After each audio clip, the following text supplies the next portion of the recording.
Hello, hello, hello, everyone, and welcome back. This is TJ, and I've been gone for a week. Well, not really a week, but 5 days. So just got back yesterday. I was out on the road with my hubby, and we had a wonderful time.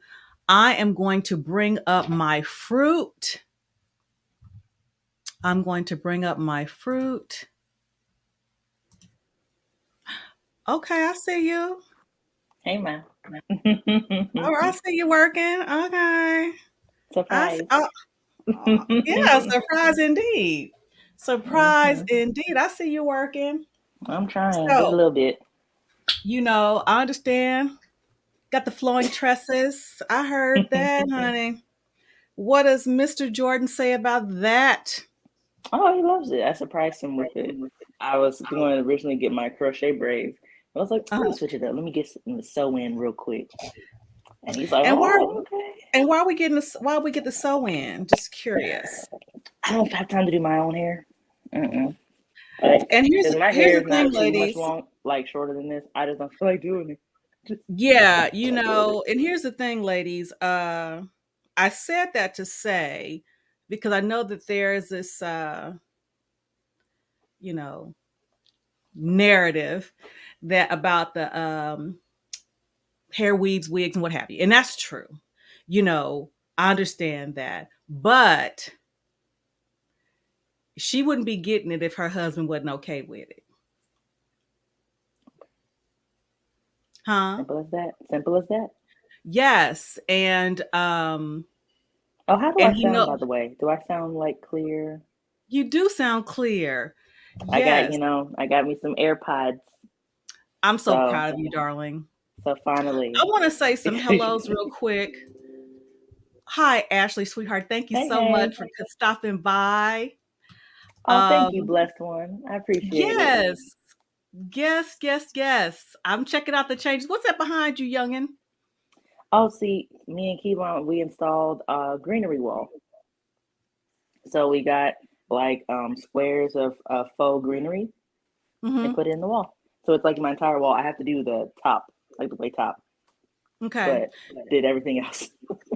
Well, I did some changes in my office too. Can you tell? I see you changed the backdrop Well, to your shelves I brought again. it a little bit closer because You it was like did. far away. So I brought it a little bit closer. Yes, shout out to the kosher clinician. He is the TRUF, Come on, out truth, the country. He better be truth. flew out, as they Okay. say. Yes, blessed one. Thank you, darling. Yes, yes. And thank you. You know why I say thank you for blessing me with what you blessed me with. I'm just gonna say that. Okay. Um. So yeah, going back to the fact that about the wigs, weaves, and lashes, nails, and all that kind of stuff. Understandably, and shout out to Shan, love him, a um, a fellow veteran, and Hmm. Veterans Day is coming up. Shout out to all my veterans out there. Um, I went into his conversation and he was talking about, wigs, weave, lashes, etc. And it's true, men want to know what their women look like outside of the stuff. And it is Oh yeah. true. And it is true. Shan talked about the fact that, these protective styles, what are we protecting it from? We need some sun. We need some, First of all, but it's true though, because long well, before I there do were it protective protective styles. styles. I do protective styles because again, my natural hair is very big, so it's a lot of work to Yes. do natural hair. Um, so with me having a 6 month old, I don't have time for two children. I can't babysit my hair and her. Like it's too much work. So it's like I will put myself in crochet braids, sew-ins, because I don't have time. Like natural hair, they don't like the natural hair people, they don't talk about how much of a job it is. You gotta And, decondition it twice a week, gotta wash it, co-wash it, detangle it, which takes at least 2 hours. and I get all that. I'm not throwing any shade, but what I'm saying is you have a reason right now. Because Yeah. when I had you 27 years ago, I had braids in my hair when I gave birth. and, and I continued to have braids for about the first 6 to 7 months of your life. So I get it. Even with when you were a toddler, because you always had hair, I couldn't manage your hair and mine. So I Hello. get it. So a lot of it is, but again, listen up, youngins. If you ain't got no responsibilities other than yourself, Hello, you can do your natural you hair can do your hair. because I was natural for a long time You can before I do your started hair. getting into the sew-ins and the braids, and I was taking care of my natural hair. So if you don't have no responsibilities other than yourself, you can do your hair because again, I was doing wigs before they were popular. Wigs before they were popular. Pre-K, meaning pre-kid, back into the 80s and 90s. Oh my Okay. goodness. But I still rocked my hair. I still blended it. Blending. I blended my hair with the weave. So again, the hair. So again, but you want your man to know what you look like without the hair, makeup, weaves, wigs, and all that kind of stuff. So I'm wearing my hair right now, and this is not what the conversation is about, but simply talking about it. This is I'm wearing my hair right now, but my husband knows it's getting cold outside, so I'm going to bring out my fall and winter hair. My fall and winter hair, honey. So stay tuned. Okay. So you look beautiful. I just got back from being on the road for a week with my husband. He's a truck driver, and shout out to all the truckers out there. Let me tell y'all something. Before I met him over 3 years ago, I would see the truck drivers and all that kind of stuff. I had no appreciation for what they did at all. I just knew they were big, moving stuff. I did not understand or get an appreciation for it until I took my first field trip with him. We had been dating for 2 months. I went out on my first field trip and I had a bird's eye view of truck drivers, how they have to navigate the highways, how they had to navigate all this kind of stuff. And then, people darting in and out in front of a truck. Don't play games with your life. Don't play games with your life, because my husband has been driving for over 30 years and boy, he has the patience of Job, because I would be cussing for him. But people drive, darting in front of a truck, that's not a wise move. Because at one point we had over 80,000 pounds toting. You think that can stop quickly? It don't. I avoid semis intentionally before, Lord. You think they can because I stop quickly? And we're I just don't talking know. about regular weather. We're not talking about inclement weather. We're just talking about regular driving. And here's the thing. There are some drivers out there that are not nearly as careful and cautious as my husband. He was Yeah. looking at it, shaking his head. Some of them driving too fast, cutting them corners too quick, too close. So again, I have a newfound respect for truck drivers since I have been with one. Again, sitting in the cab, seeing everything, and you have to have foresight to see way down the road. So I'm just going to ask you, don't take your life into your own hands by messing around with a semi. It ain't going to work well for you. It's just not. Oh, But sorry. I just saw some comment. What? Thank you. What the funk? Let me see. What He do you says I say? have a new camera, and I don't. It's just the greenery wall and the lighting. I Yeah. try to keep catch up with the comments. I thought it was funny. Here's another one for you. There's Oh, another. thank you. Yes. Yes. People driving on the phone. Don't play with your life. Man, I've seen people swerving to me so many times. I'm like, can you stop texting? Is that text really gonna break your life at this moment? Especially, and again, you shouldn't do that on a regular. You shouldn't be doing messing around with a semi. I'm just saying, Mm-mm. it's not going to end well for you. It's not. You It's not know. worth it. Okay, somebody's saying you're glowing. Is there something you should tell me? Not even close. Not even close. It's called the glow of this light and the glow of the window. That's what it's Okay. called. Okay. Not It's even like, close. okay, so here's the thing.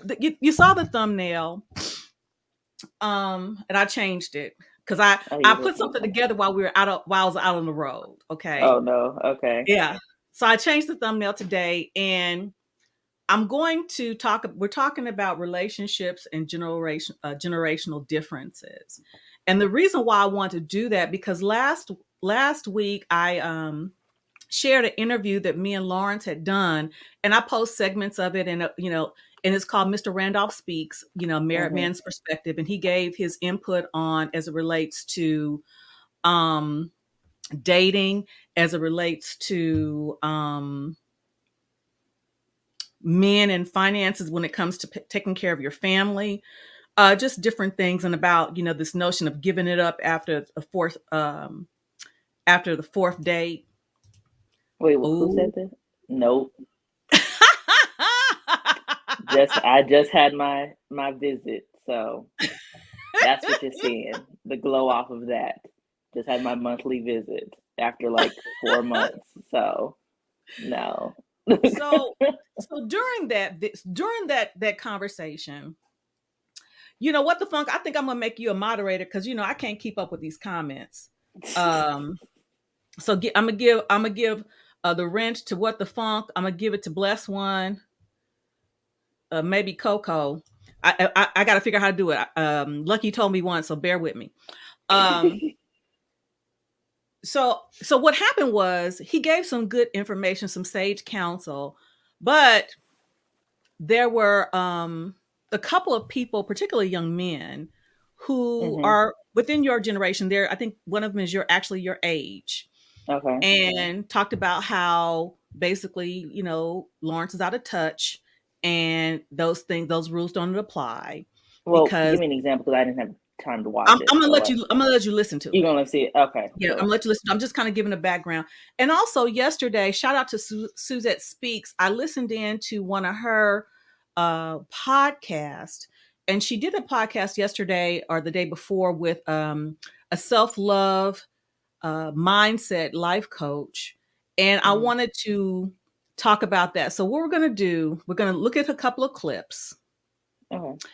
and then we're going to talk about it. And I'm also going to bring up a young lady who reached out to me, who is, I believe, in your generation, because she sent me a message that she wanted to be a part of our panel, because when it comes to relationships and that dynamic nowadays, it seems to be that, I guess, more of the I'm not going to say adult, more older people are having hmm louder voices, and she wanted to give a different perspective.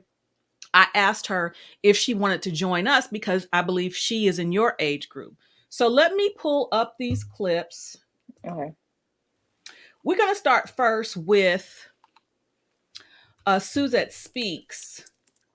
And we're going to talk about a little bit because, again, some of this I can identify personally with the journey, the journey as well as the challenges, and maybe you can too. Um, and then we're going to get into it. Get Okay. the likes up. Hit the like button as you come in. And also one thing, I want to thank all of you. All right, now I have 785 or 86 subscribers. I'm so Ooh. overwhelmed and appreciative of you. I'm going to ask if you would do me a favor though. I have a personal goal hmm of getting to 1,000 subscribers by Christmas. Okay. I think it's a reasonable goal. And if you all can help me with that by sharing this content, I appreciate it. I truly appreciate it. Let's let's get learning. And I'm already what man said. Okay, okay, I exactly. have a feeling it has something to do about work or something. No, no, no, no. No, not I'll work. Okay. no. Okay, so here's Suzette is here. She is the attorney, and this young lady is the life coach. So I'm gonna Wait, who's the life coach? the one with with the fro. The fro, and then the other one's the attorney. She's an attorney, yes. Okay, Now, got it. Suzette is single. She is a young professional. And the title of this podcast was Real Love for Ambitious Women with Coach Casandra Austin-McDonald. Now, why I And thought this was Suzanne very, is the single one, is the with the straight hair. yes. Or okay, thank you. I was trying to. I've never Now, seen them before. yes. And Coach Cassandra is married. I identified with her because She was a single mom, as was Mhm. I, ambitious woman, as was I before retiring. Mhm. So again, there's a school of thought that the ambitious women, it's really kind of over for us. Okay, so Oh let's no. get into it. Treat you? How'd your dad treat you? How did you feel? Did you feel loved? Did you feel respect? Did you feel safe? I always go back to those questions. People think, Sue, you going on a date or you are psychoanalyzing people, but I think it's important to be informed about how people grew up. So you said you experienced trauma in your early stages. Can you talk a little bit about that? Sure. So, my upbringing was unique. I am a biracial woman. My mom is white, my dad is black. And so I saw two different dynamics right then and there of itself growing up with the way that my mom's family was, the way my father's family was. And so, unfortunately, through different hardships that happened in life, my dad ended up being an alcoholic and he was an abusive alcoholic. And so I witnessed domestic violence in the home. And then I was also abused as a little girl. And so that right there started to shape some of my perspectives on not only what I did not want, but also that was the first heartbreak that I experienced was from my father. What helped me to always value relationships is because I grew up with my grandparents on my mom's side and my dad's side together, seeing that and how they interacted. And I just always have this example around me of relationships. And so I always valued relationships despite, my failed efforts of trying to be in relationships and they weren't working out and they weren't healthy. I had the desire, always wanted it, but those past traumas was part of the reason that I was having some dysfunction in my relationships because as a woman who is kind-hearted and empathetic, we tend to draw to us the opposite when we're not healthy and in a different space within ourselves. And so I was in relationships with people who were having what's known as narcissistic personalities. I don't like to use that word a lot because it's used all over the internet. It is an actual diagnosis in the DSM-5 handbook, and so it's not something to be used loosely. But just we were all toxic in our own ways. And so what I had to do was go back and look at where did I learn some of this and how do I unlearn this and how do I start the healing process so that I don't carry that into my relationships moving forward. Did you feel that? So I'm assuming. Okay, so I'm gonna stop it along the way. What are your thoughts about that? I think there's nothing wrong with it. I see everything she says true. Like you do have to heal yourself before you can attract the right spouse. Because I know for my own self, I had to work on a lot of my issues before I could meet someone like Yvonne. So when we talk about the issues, do you feel like sharing anything? I mean, just depends on in what way. What do you mean? Like you want to talk about like with us, with my Well, relationships? the things that you felt that you needed to heal from to better prepare you or enable you to receive Kivon. That's a good question. I'm trying to think what I was working through at the time. Okay, yes. So I was, for the most part, I had been working on what's the word I'm thinking of? My combativeness. I was working on that probably from the time I was like 18, 19. So the church I was a part of like helped me learn how to deal with conflict more so than just being combative and running away. So I had to learn that. And then what was the next step? I learned value of myself for one, because I also would kind of settle for like being friends with benefits type relationships, basically. And not settle in the sense that like I wanted more, but it was just like I didn't see the value in commitment at the time, and I needed to, if that makes sense. So it was just like, because remember, I think I said I was going to be, in my head, going to be a bachelorette for the rest of my life, just someone who had dudes on the side that I would mess with when I needed something to entertain me and then keep it going. Because I didn't see a whole marriage and all of that in my future at the time. So I had to unlearn that behavior. And then from there, I had to learn how to be by myself. And when I say by myself, it doesn't mean like, oh, I don't have any friends. It just means like I shouldn't have to be fulfilled by the presence of somebody else, is the better word. So I would intentionally take myself on dates, meaning I would go to the movies by myself. I would go out to eat by myself. I would go, shopping, things by myself.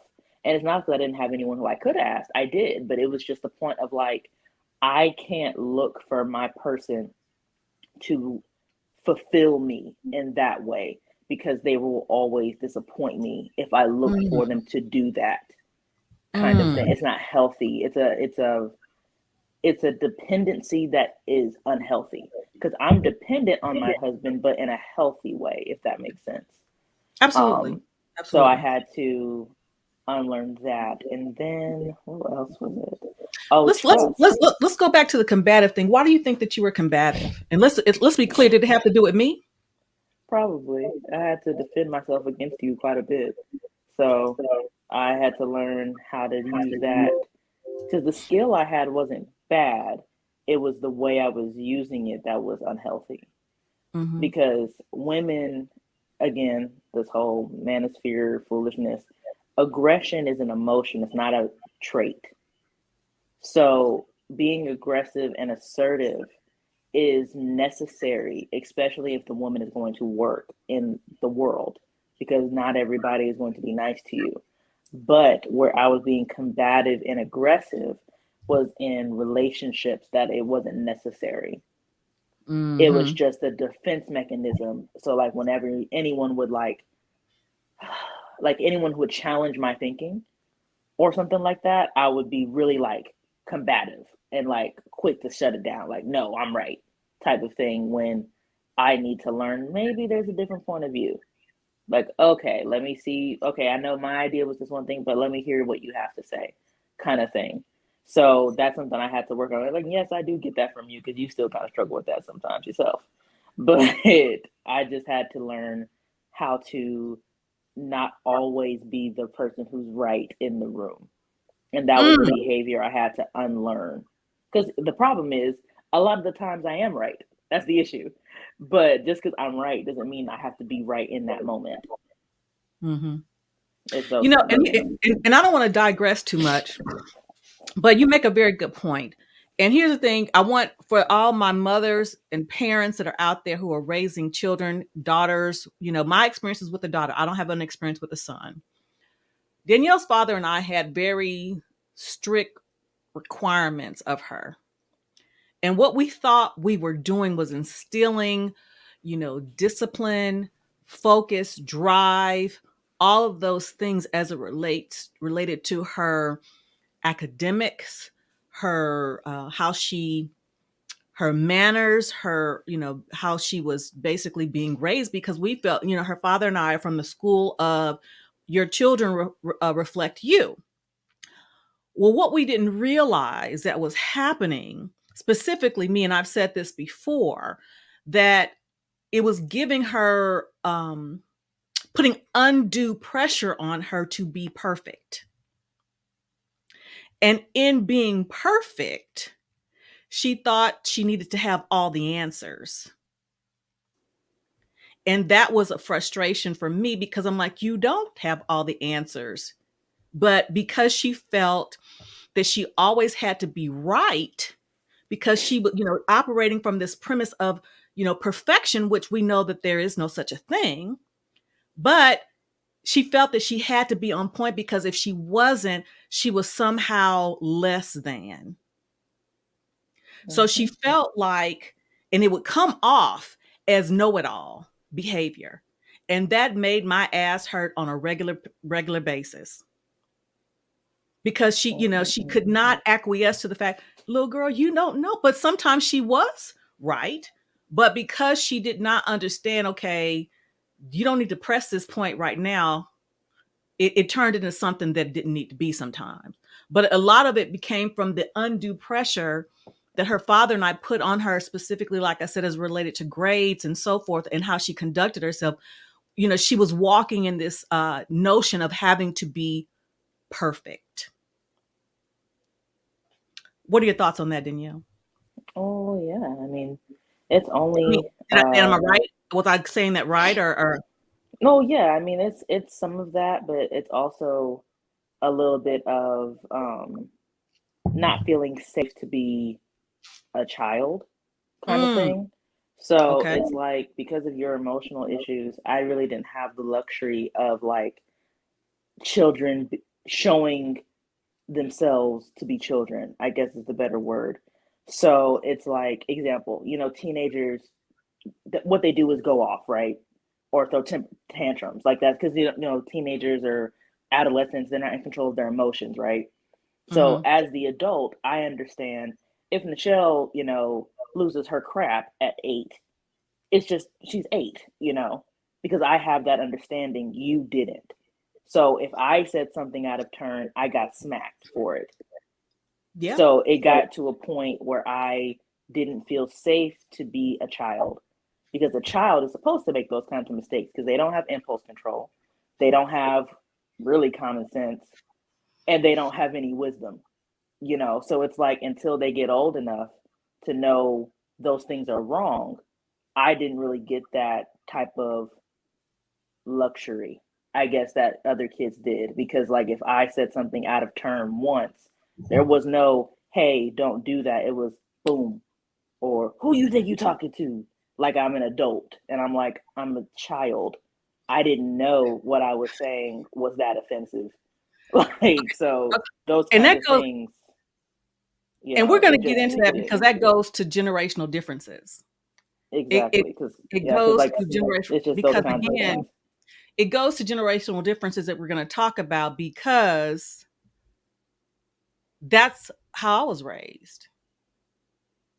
Children were seen and not heard. And here's another thing too, not that it being an excuse, but it is definitely a contributing factor, because again, Danielle didn't have any siblings. So a lot of times she was in the midst of me and my grown folk stuff. So she interjected herself in grown folks stuff because she was around grown folks all the time. Again, not knowing that she was speaking out of turn. But again, it's that was part of it. And my emotional issues are definitely part of it, but they weren't diagnosed at that time. And we'll talk about that too. That's a lot of things that got, looking back, it's oh, she's talking about you. I was like, huh, Dani? I was like, what? Okay, I swear I see your blood pressure increase every time you do it. It's more so it's just, I know for my mom, which is why I don't like, I always told her when she wanted me to do this, I'm like, are you sure? Because I don't have the capacity to lie to people about what it was. And I don't want you to. And that is why I share stuff. Again, I can't go back and change anything. I can't. Sorry, my allergies.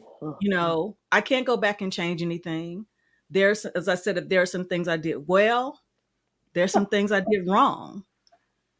But for those of you who are raising children or who have even raised children, if you can identify with any of these things and the effects of these things, there's opportunities for you to correct these things.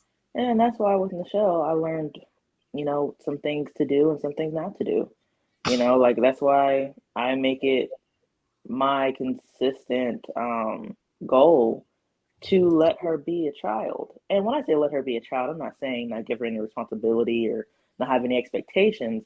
But if she talks out of turn, I know you don't know what you're doing. And I understand you're a child. So I put you there. Doesn't mean I want you to keep doing it, because, man, we ain't doing all that now. But if you say something out of turn for the first time, it doesn't mean it's a threat to my adult respect, and you don't care about me all of a sudden because you said something out of turn for the first time. You know, but that's a wisdom that I've gained from watching with you and being able to go do from that level on. Like I just because I was raised that way, I'm doing the opposite of your generation. I'm not repeating it. I'm changing it entirely. Because it's a generational thing. Like your generation's like, well, I was raised that way, so I raised you that way. My generation don't do that. We were raised this way, and we're gonna do the complete opposite. Like that's how we like switch it. Well, we I'm don't. smiling because we'll see. Oh I'm, no, yeah, I'm, because I'm you smiling have to because realize too. we'll see. We'll You see have to because realize again, I too, said Mom. the same thing with my mom, Well, and you have to realize as well. The yeah, difference is I'm married, true, so it will be entirely different. It's true. not a question of if.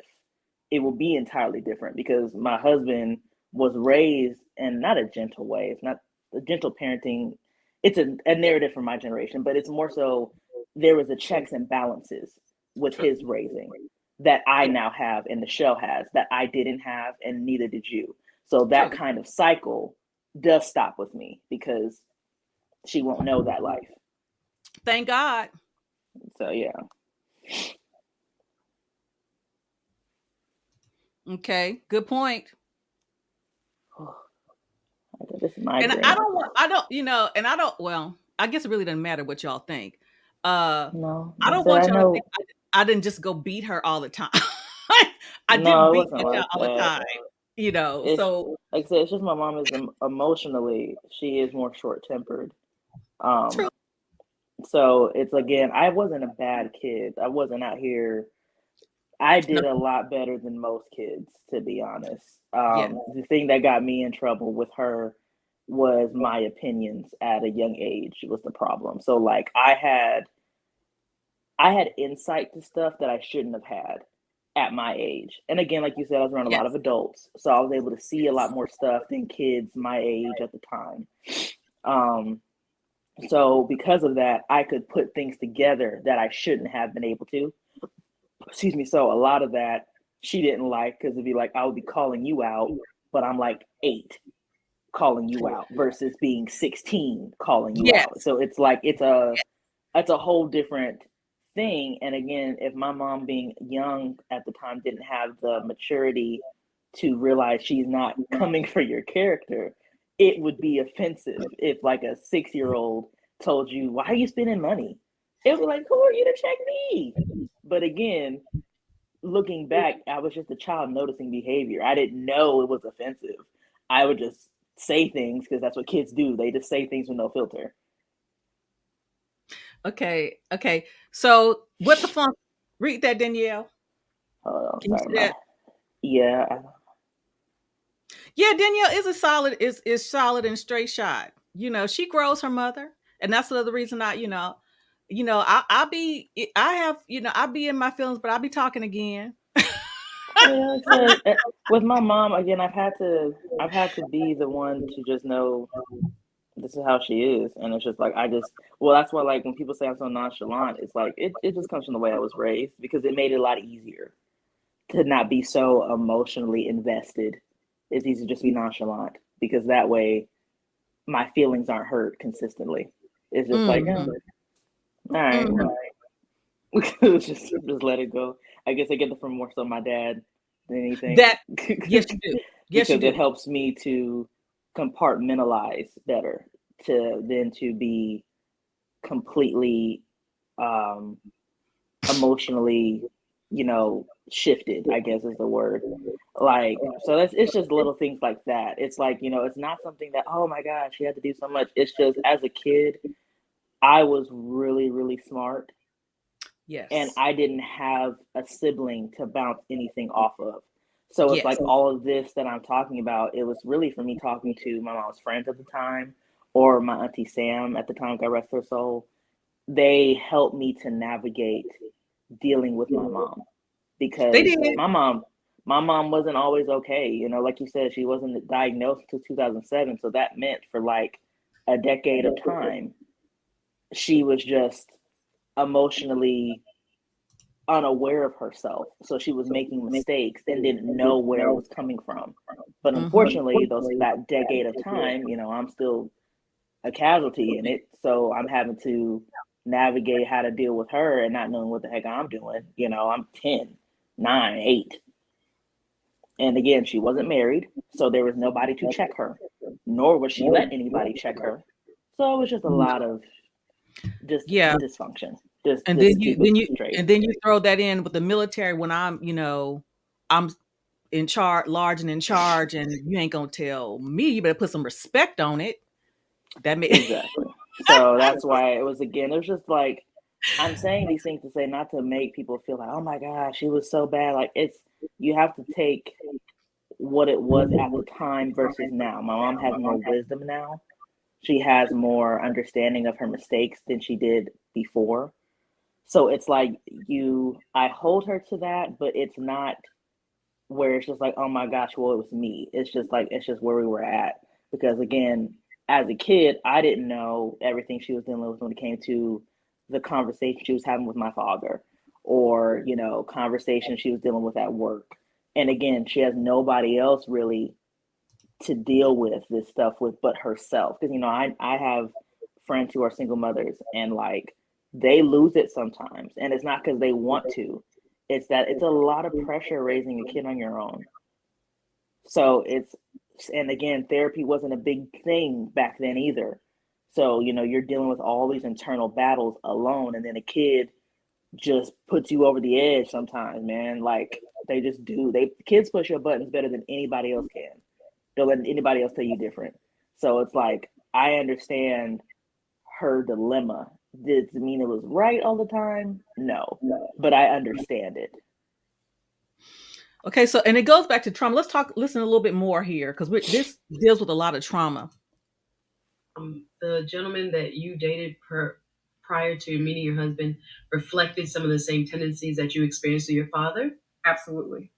So you, drop some comments in the chat if you've done that. If you've dated anybody that reminds you of that. And I was 19 when I got pregnant with my son. Oh, so wow. Very early. Okay. Very so early. Women, we tend to sometimes, if we're not, again, self-aware, repeat very habits that we don't want to.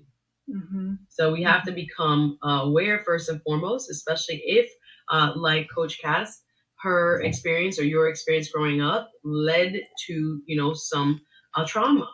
Yeah. So I think the first step, guys, if we are talking real love and how to get to real love, is to try to be aware of where your thoughts and beliefs originate. Yes. And understand that just because you didn't see, mom and dad perfect or grew up single parent or any of that, doesn't mean we can't have real love and marriage. Mm-hmm. I think that's a very big lesson. Sometimes when we are in situations as children and they hurt us, I have a baby cousin that's dealing with this right now. I said to my 12-year-old cousin, she's adopted, my 12-year-old cousin, here I go. From this, we're going to get you married early. She's like, and she said, Auntie, who says I'm going to get married at 12? Mm. And of course, I don't want to share her trauma, but she had a lot of trauma with her parents. That's how, if she's in another family group. Mm. But I was like, Lord, therapy and counseling. I told her mom, we got to get her into that now.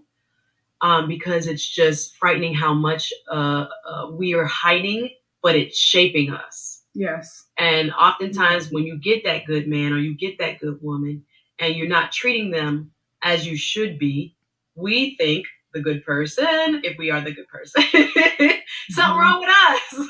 Mm-hmm. But I realize you're not beating me up. You beating up your last girl or your mom even, or whoever, kind of laid that poorly constructed framework for how relationships should be.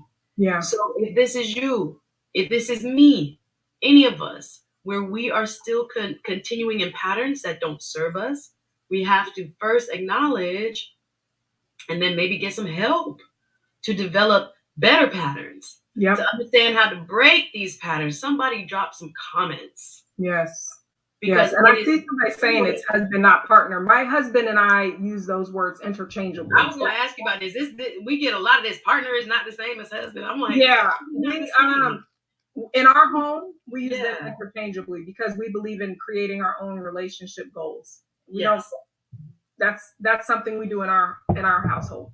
Yeah, So I think everybody's entitled to I their don't know belief. why they think of it as different. I'm not talking about it in a business sense, y'all. That's not how I mean it anyway. Yeah, But no, I it's not think a it's a good business thing. partnership. Yeah, we were talking about it last night, so that's why I'm kind of like carryover. But I want to be clear that I mean it. This one says, Kitty Cat says, I don't want a partner, I want a leader. Okay, I ain't mad. Yeah, That's what it worked for you. Amen to that.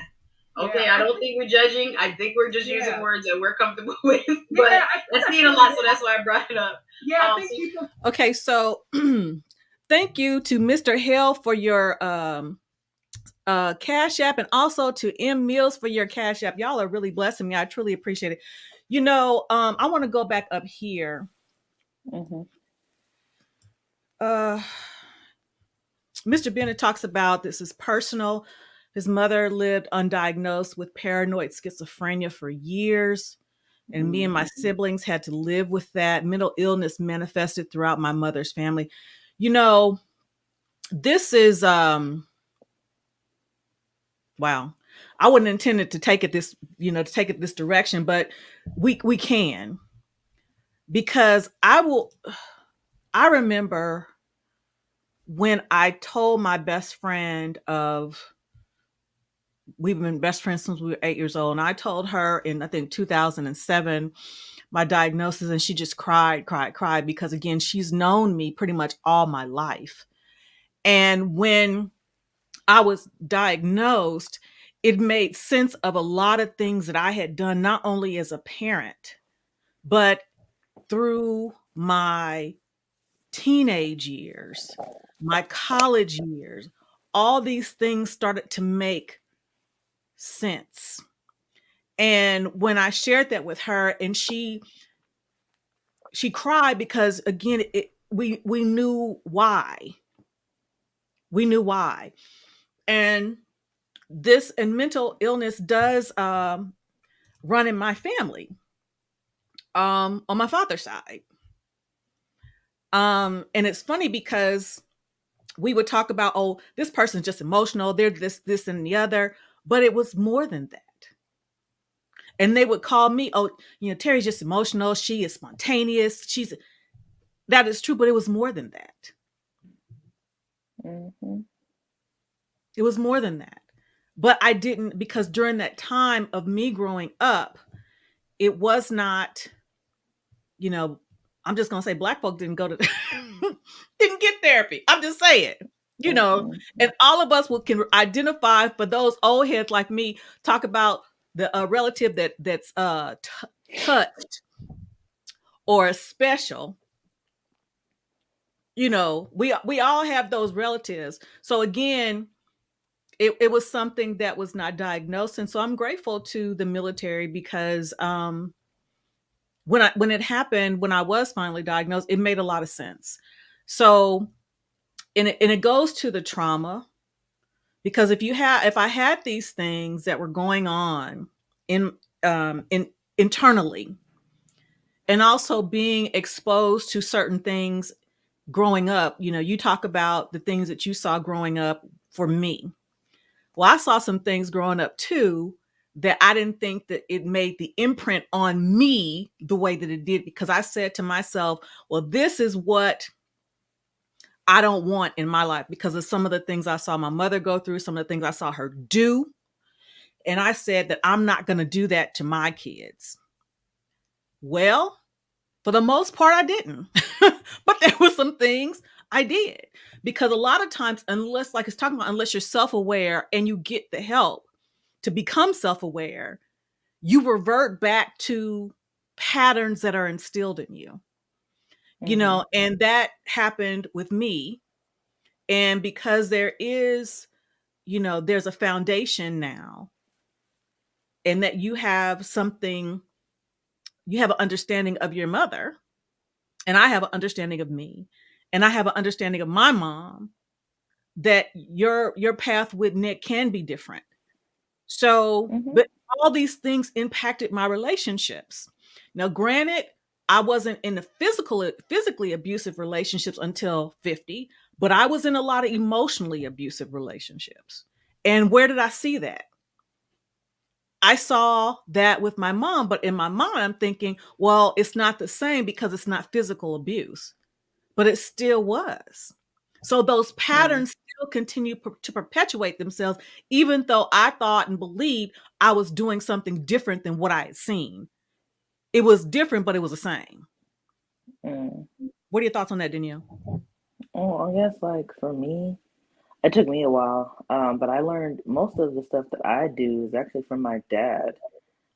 Because I didn't have, at least from what I remember, I didn't have too many emotional abusive relationships. And that's because I kept everyone detached from me. So like I played the field intentionally. So I would be dating like 3 or 4 different people at the same time. Okay. Like didn't care. I remember this one guy like spent a lot of money on me. I think I was like in high school or something. And again, I was like talking to 2 or 3 other people at the same time, and he came up to me. He's like, "Yeah, I don't think it's gonna work." I was like, "Okay, so." And I It walked wasn't off. Matt. It wasn't Matt, was it? No, it No, wasn't. no, this was like early high school. But it was just like that was the level of dysfunction. Like, why was I so easy to just rotate guys in and out? No, just like they were just things to me. So But you said that you that's think your father impacted that. How so? because that's how he treats women. Ooh, say that again for the people in the back. What? That's how he treats women. Like any woman I've ever seen him with, he's usually had a someone on the side at the same time. And I didn't know I got that from him until I was older because there was this one woman he was dating and that like basically lived with him, and then another woman he was dating I met later, and when they told me how long they were dating, I said, "Wait, if y'all were dating 2, 3 years, this other chick just left the house 2 months ago. How did that like?" So I realized I was like, "Oh, he plays the field too. This is where I get it from." And I mean, even with your situation, Mom, Oh, he with did me the and your same dad? thing. Said the same thing with you. Yeah, So that's it true. was just like that's who I get it from because I wouldn't let myself get emotionally attached for a long time because I think this is what did it for me. I remember gosh, I had to be like 8th grade, and this guy I was dating, I was like super serious about. Like I really like love this little boy, and I went on Thanksgiving break, and he basically told me on Thanksgiving break that he cheated on me with some girl at a skating rink. I remember And that. We were living I, in Virginia Beach. yes, and after that, I was merciless. There was no way I was letting myself feel like that again. Like I was on a F boy, all dude type of attitude for like 2 or 3 years. So it was just really, really, really, really bad and dysfunctional because that's not healthy. Like that's not healthy at all. But again, I didn't have the emotional maturity to understand that heartbreak is a part of life. Mm-hmm. So I just took it off the deep end, basically.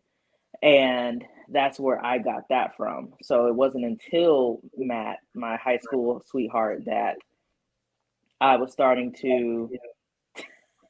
What is he doing? That's That's my my. husband, y'all. That's her husband.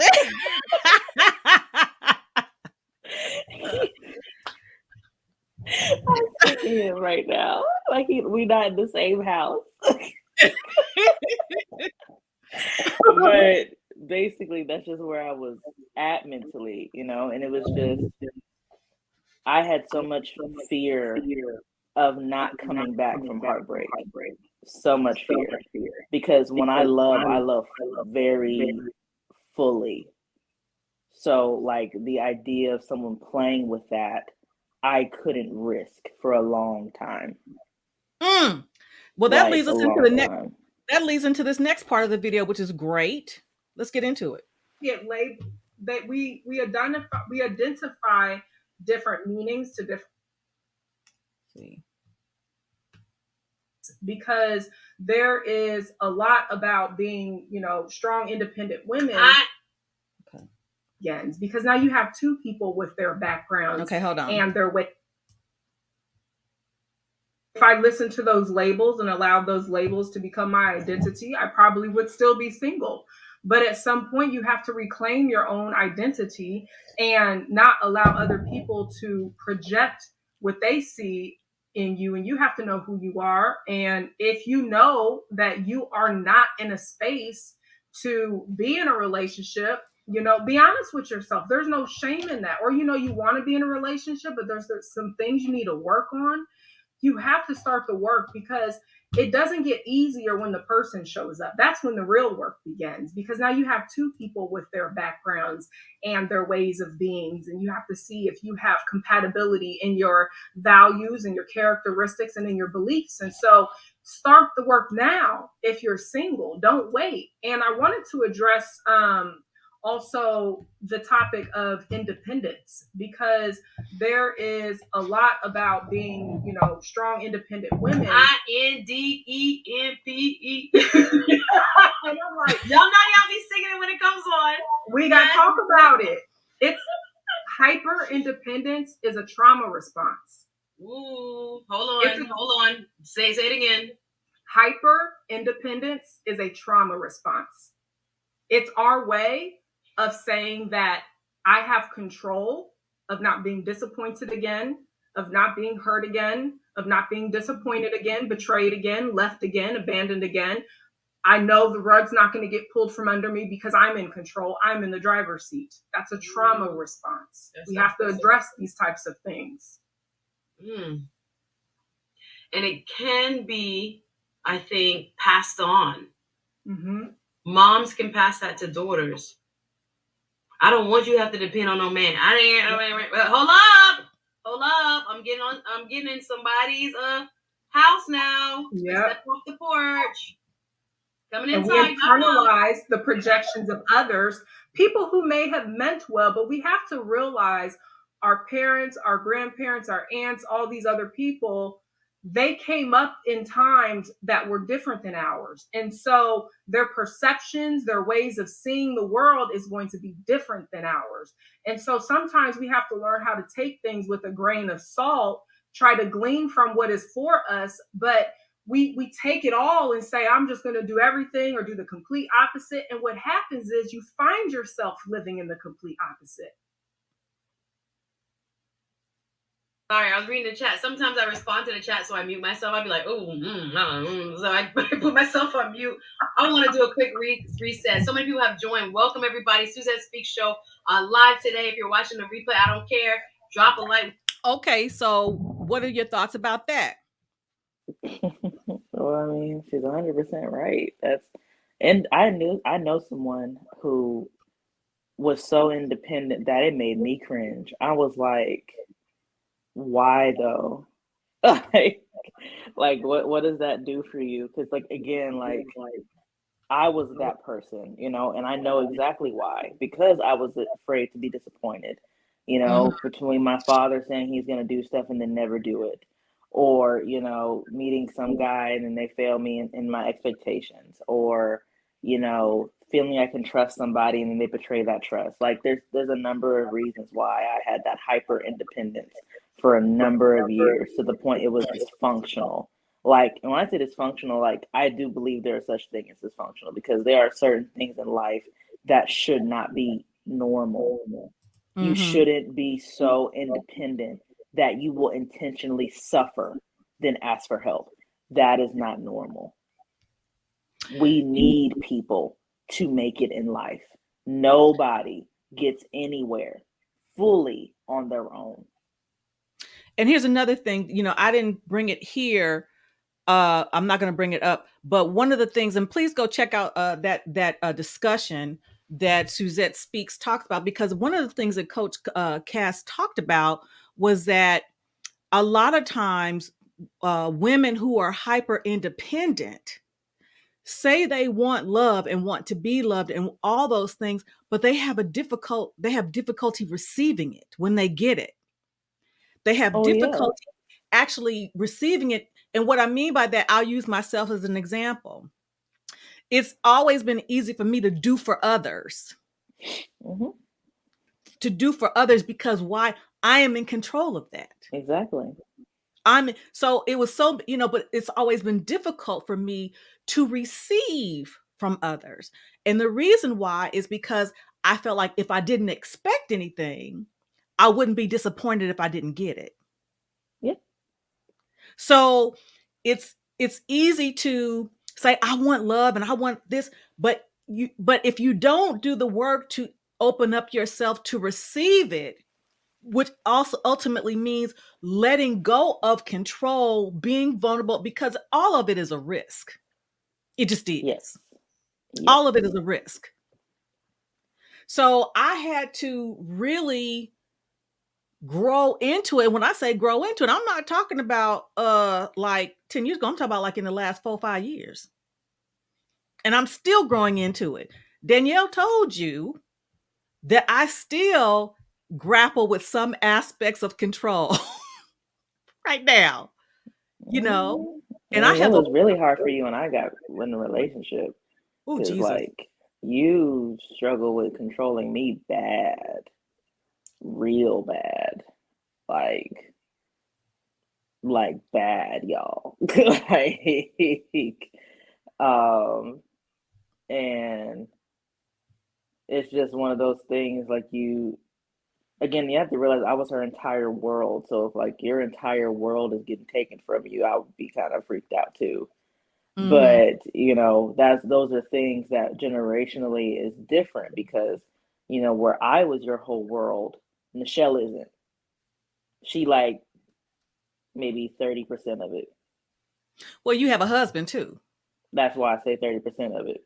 Yeah. Because I have no desire to make her my world at all.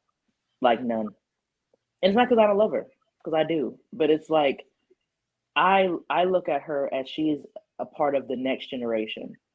So my job as the previous generation is to mold her in the best way possible, meaning that she will leave me at some point. I cannot be like, oh, my whole world, my whole world, my whole world, and then be like, oh my God, you're 18, don't leave me. Like, I can't do that because it's not that I don't want to, it's that it's not fair. It's It's not. not And fair. here's the thing, and listen up, ladies.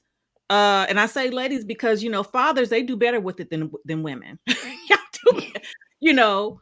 I already told y'all when her senior year in high school, that last couple of about a month before she graduated, I was literally a nutcase.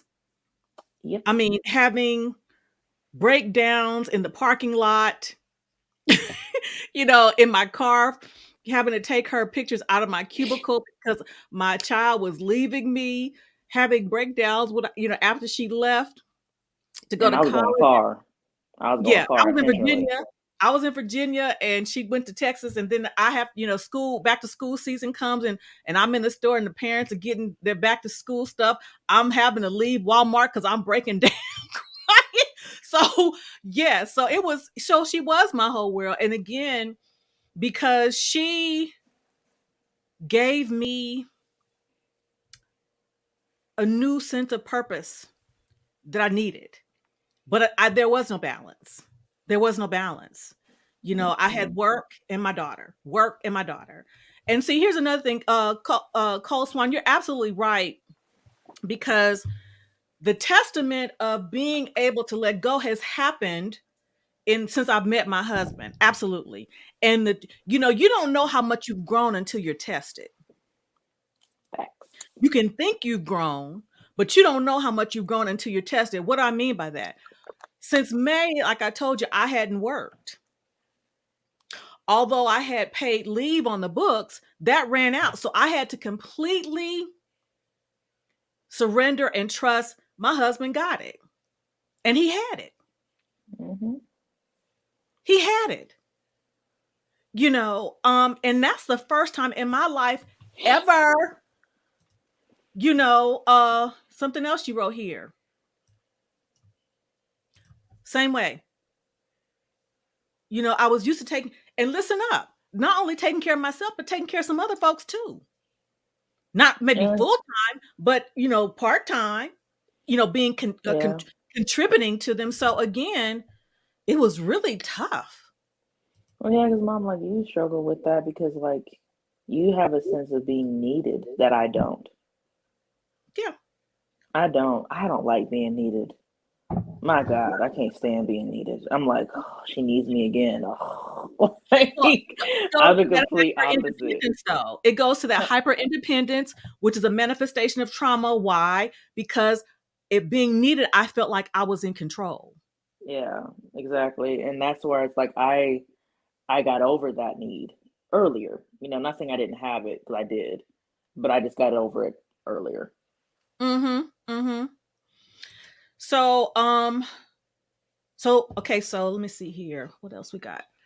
So that is that part. Now, relationships, I have done the work, and what because Coach Cassandra is saying is that she even had to, she said she had to separate herself and kind of do what you talked about, dating yourself, getting to know yourself. She said she had to kind of, go off to in seclusion, not necessarily completely separating herself from her friends, but she had to kind of take a back seat a little bit to commune and fellowship with herself so she could do the deep dive. And she also said that she really had to get away from seeking advice from non-married friends I already said that before. to I already said that enable before. her to do the work and be receptive when she met her husband. Now, one of the Yep. things I love about her story, she talks about also that she was a single mom. You heard her say she got pregnant at 19. Her Hmm. husband has had a child. So they both came together already co-parenting with their respective uh, children's other parent. So Hmm. they came in with that, understanding each other's need and responsibility of that. Hmm. So why am I bringing this up? I'm bringing this up because there is the school of thought that if you are a single mother, wrap it, just throw in the towel. You got to settle for less than, get what you can get and get out. Well, I was at that Kevin Samuels brigade or something. well, yeah, him and the red pill community. Now, I'm not saying that we have the right to demand certain things in the sense of demand that this man should date me because and he should understand because of my no, if his preference is to not date someone with children, that's his preference and he's entitled to it. But as a mother, you have a preference too and you have a standard, and Hmm. don't be ashamed of that standard. Well, this is where you get the gray area with that whole standard thing. Some people Okay. take that out of context. Okay. Um, there's I wouldn't say standard. I'd say there's some requirements Okay. versus standard. The reason why I say that is that standard gets misconstrued as like, yeah, he need to be this height, he need to make this amount. That's Oh, standards.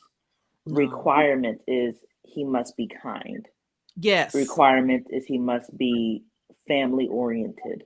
Yes. Those are requirements because if you have a child, you need someone who likes children, obviously. So that's Yes. a requirement. It can't, Yes. you can't really shift that, But Right. what I will say that, my husband has said, he was like, I, I say this in the best way I say it. It's not to be mean, Mm-hmm. but my husband basically was saying it's like if you're a single mother, you need to get off this high horse you put yourself on because no matter what social media tells you, you are less attractive. And he says that because there's a level of baggage associated with you now. So if you put, let's say you're the same age, right? Let's say it's two black women, both single, both good jobs, both have a house, both have a car, all of right? Same thing. You become less attractive to the average man when the child is involved. It's And true. it's not because they don't want children. It's kind of like you don't all the time want to deal with someone else's baggage. True. Like, especially if the man is still around. True. It's just what it is. So it's not to say, oh, it's hopelessness. You're never gonna find a man. That's not what I'm saying. I know plenty of single women who have been married with, who had a man, a child outside of the marriage. Like, it happens, but it's this. There's an arrogance that, oh, I'm a single mother, so I should get whatever I want. That has been a narrative, and it's like, not really. Like, you kind of gotta swallow your pride a little bit and stop looking for the man you could have had you not had a kid. That's interesting. I'm just saying, like, it's not to be mean. I'm not trying to say like, oh, it sucks to suck. Like, it's just true. a reality. Like, there's It's true. some men who need that dose of reality, who think that they 10s and they 5s on a good day. Like, some of y'all need to just swallow this ego you think you have, because that ego could be keeping you from the spouse that's good for you. But because they don't have the stuff that you like, oh, like, I had a baby at 18, I'm still fine. Okay, well, they're 9 years old and you're 27 now. Like, they're not a lot of 28-year-old men want a woman with a 9-year-old kid. Like, I'm sorry. Like, it's just what it is. Like, and it's not fair. I'm not saying it's right, but it's the reality of what it is. And it's truth. And again, people have a right to decide what they want to deal with. And that's facts. Because we don't like it. Go ahead. Me and Keith talked about it too. Like, I said, if I wasn't married now, if I was still single, I said I have a right to not ask to be with someone who has a kid in their 20s. I have that right. Now, if I was still single by my 30s, I no longer have that right. Because people can live an entire lifetime from the time they are 20 to 30. Entire lifetime. You could be married with 2-3 kids before you get divorced by 31. That's a lot of time. So if you in your 30s and you're not married, in my opinion, you don't have the right to say or be upset if someone has a kid at that point, because that's a lifetime. Right. You're absolutely right. That has gone by. Because I said when I graduated from college, when I left OU around 23, 24, I said I didn't want to date anybody with children. And I didn't. But once I had you, my frame of mind changed, because why? I was a mama. Mm-hmm. So I couldn't afford to say, well, I'm not going to date nobody with children, because I had a child. But I want to go ahead and segue. I had a young lady who reached out to me on Facebook, in the Facebook Messenger. Her name is Janai. I'm going to bring her up. And she wrote the following. She says, I really enjoy your channel, and I would love the opportunity to be a guest on your platform. If you're open to it, because I'm not looking for followers or anything like that. I just believe that I could add something to the conversation, because gender relations affects everyone, but the most prominent voices out there are older people with older audiences. I just thought I'd give it a try. So I absolutely said, absolutely sure. So I'm going to bring her up and we're going to chop it up. Hello. Thanks. Nice. Hey. Nice to meet you. How are you doing? I'm good. I'm present. You're what? I'm present. Can you hear me? Yeah, it's kind of soft. Kind of faint. I'm sorry. I get that a lot. So I just read, what you sent to me. So we're talking about, relationships. We were talking about, trauma and, getting past trauma to prepare yourself for relationships. We have two different perspectives. We have my daughter's perspective. She is a millennial. I'm a Gen Xer. I'm assuming that you're either a millennial or a zennial. One of those? Because I'm 20. I might be in the middle. Oh, okay. I think that's a Gen Z. I think it's Gen Z. Yeah. Yeah. I don't know. So what are your thoughts about relationships? What exactly? Well, you said you think that you could join now, are you married? Yes, I'm a newlywed. Well, congratulations. Oh. So when you say newlywed, within the last year? Yes. So I know that you talked about that you thought that you could bring something to the conversation because of the more prominent voices are older people to more mature audience. So what is your position as it relates to the conversations that are in these YouTube streets as it relates to relationships and marriage, specifically since you are a newlywed? What are your thoughts about dating and marriage and all that those things? I think people make life way more complicated than it needs to be, honestly. Um, I think it's unfortunate that so many people are struggling in their romantic lives. And when I'm in the Lapid Facebook group and I'm watching all this content, um, I'm just kind of like shocked at all of the things that I'm being presented with, because a lot of the problems seem solvable to me. And my husband and I love to talk about these things all the time. So when you say problems, what do you talk? What? Give me an example. This whole women should be submissive. It's so funny to me. The whole submissive topic, a little bit of everything. Men making money, children, parents, all that. Well, I agree, and I think it's interesting because when a woman, I've never heard so much talk about femininity, submission.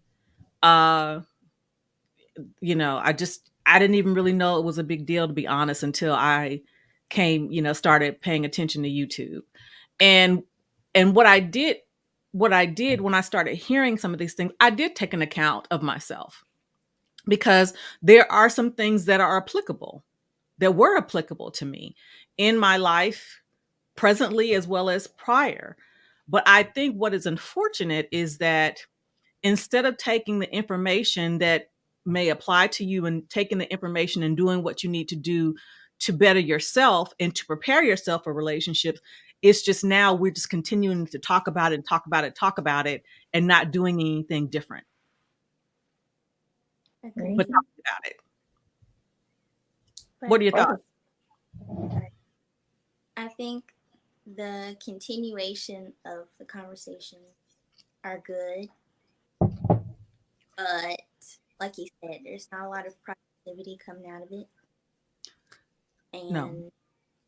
I think we should probably emphasize, like, do your own work, internalize how you will, take the meat and spit the bones, go on about your life. You don't have to continue to go to my tirade online, just bickering for no reason, unless you're trying to get something actually moving.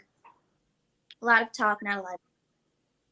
Well, and here's the thing. I think we don't have enough success stories because, again, I think I remember the pictures that you posted when you got married. I think I remember seeing those. So, how long were you and your husband dating before you all got married?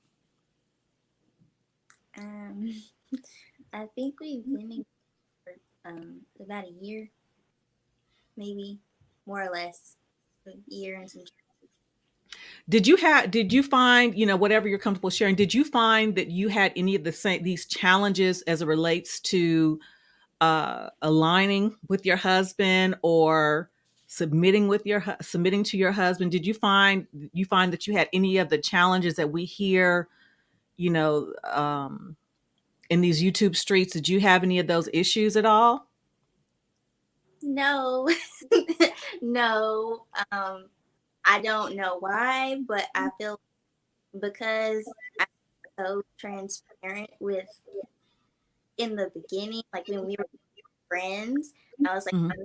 all of my You're breaking up, sweetheart. I'm sorry. You said all of your what now? I didn't hear you. I said I like when we were just friends, I just bombarded him with all of my flaws, and I was like, take it or leave it. I'm a work in progress. So, hello? Yeah, we can. Yeah, I we can can hear hear you. you. It just your screen froze, but Your we can screen hear is you. froze, but we can hear you. Yeah. Yeah. I feel like I didn't have that problem because I was so honest about who I am and I was so self aware Mm-hmm. of how I affect other people at the time. So I don't feel like I really had a lot of those issues for like submission and all that stuff. Now I didn't think about it in depth as far as those concepts, but I think about them now Mm-hmm. and I reflect on the examples that I had with my parents. They're That were hmm? that was going to be my next question. Did you come from a two-parent household? That was going to be my question. No, no, You didn't. Okay. no. My father was um in, I can't. Your was father was what? he was in and out. Okay. My mom, the single mom trope, typical thing.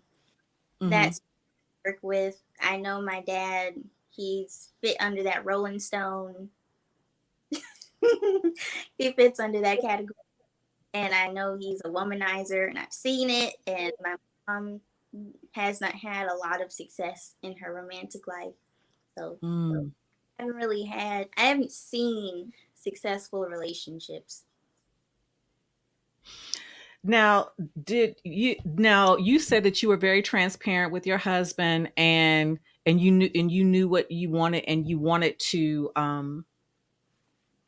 be transparent. Do you think that he was, obviously you do, but did he come to you with that same type of openness? Yes, I believe it. Although it was a bit of a challenge for him to be vulnerable and talk about his feelings, but Mhm. I got situated with time. And I think that's just a man thing because men don't really talk about their feelings, but one of the things that we need to do as wives, we need to be able to pay such attention to our husbands that we know when something is off. Yeah, I feel like before he met me, he experienced a lot of challenge. Like no one's really challenged him emotionally to look at himself and develop insight. And Mm. I did, and it wasn't like I was trying necessarily. It was just like he was just my friend at the time, and I'm just saying like this looks like this could be a problem. I, Now, someone is asking, are you Muslim? no, I'm not. Do wear and embrace the hijab and sometimes the niqab, but I'm not a Muslim. It's for Okay. others. It's for what? I mean, I have a spiritual purpose, but I'm not a Muslim. Okay. Okay. Thank you for asking. Yes. So with that said, now Danielle, you've heard of a lot of this talk too about where women fit into this thing, and what are your thoughts about it? About what specifically? Women submitting, a woman's purpose is her husband. She should really not really be focusing on try to get an education. Well, I'm not going to say not get the education, but to climb the career ladder and so forth and so on, that you should be on your husband's vision and so forth and so on. Well, I don't believe in that. As you know, personally, I am an ambitious woman. But the difference with me versus I mean, I guess with most ambitious women is I'm not ambitious to the point that it crumbles my family. Like I intentionally make moves that will not conflict with my family, if that makes sense. So it's like I said, I have a career now, but like I wouldn't take a promotion if it would cause conflict with how we manage the show at home. That's the difference between me and I guess most ambitious women is Mhm. that they're like, oh, it's opportunity. I have to take it. And I'm like, no, no, because the opportunity won't hold me at night. That opportunity won't, let me spend time with my daughter and enjoy my free time with her. So it's like I'm not opportunistic, I guess is the better word, when it comes to my ambition. I'm more I move a certain way, and so does Kevon. Like, because he won't take a job that will cause conflict with me or with our daughter's aspect unless it's a role that can take me working off the table, if that makes sense. So again, it's a checks and balances system that we have with our career goals because we understand the order of it for our family personally. Yeah. And I think that's another thing that, Coach Casandra talks about. And this is, you and Janiyah, is that correct? Yes. Okay. You and Janiyah, where your situation is definitely different as a married couple compared to mine, because both of you all are young and you're growing and you all are developing as a couple, in addition to growing whatever your career aspirations are. So in as much as there's compromise in certain things, it's definitely not the same as it was for me when I met Lawrence. Because again, we're talking about a woman who's been working for the federal government, military time and civilian time for over 20 years. And again, used to doing certain things a certain way. So the level of compromise and combining households, combining thoughts, combining patterns of behavior the challenges were definitely different.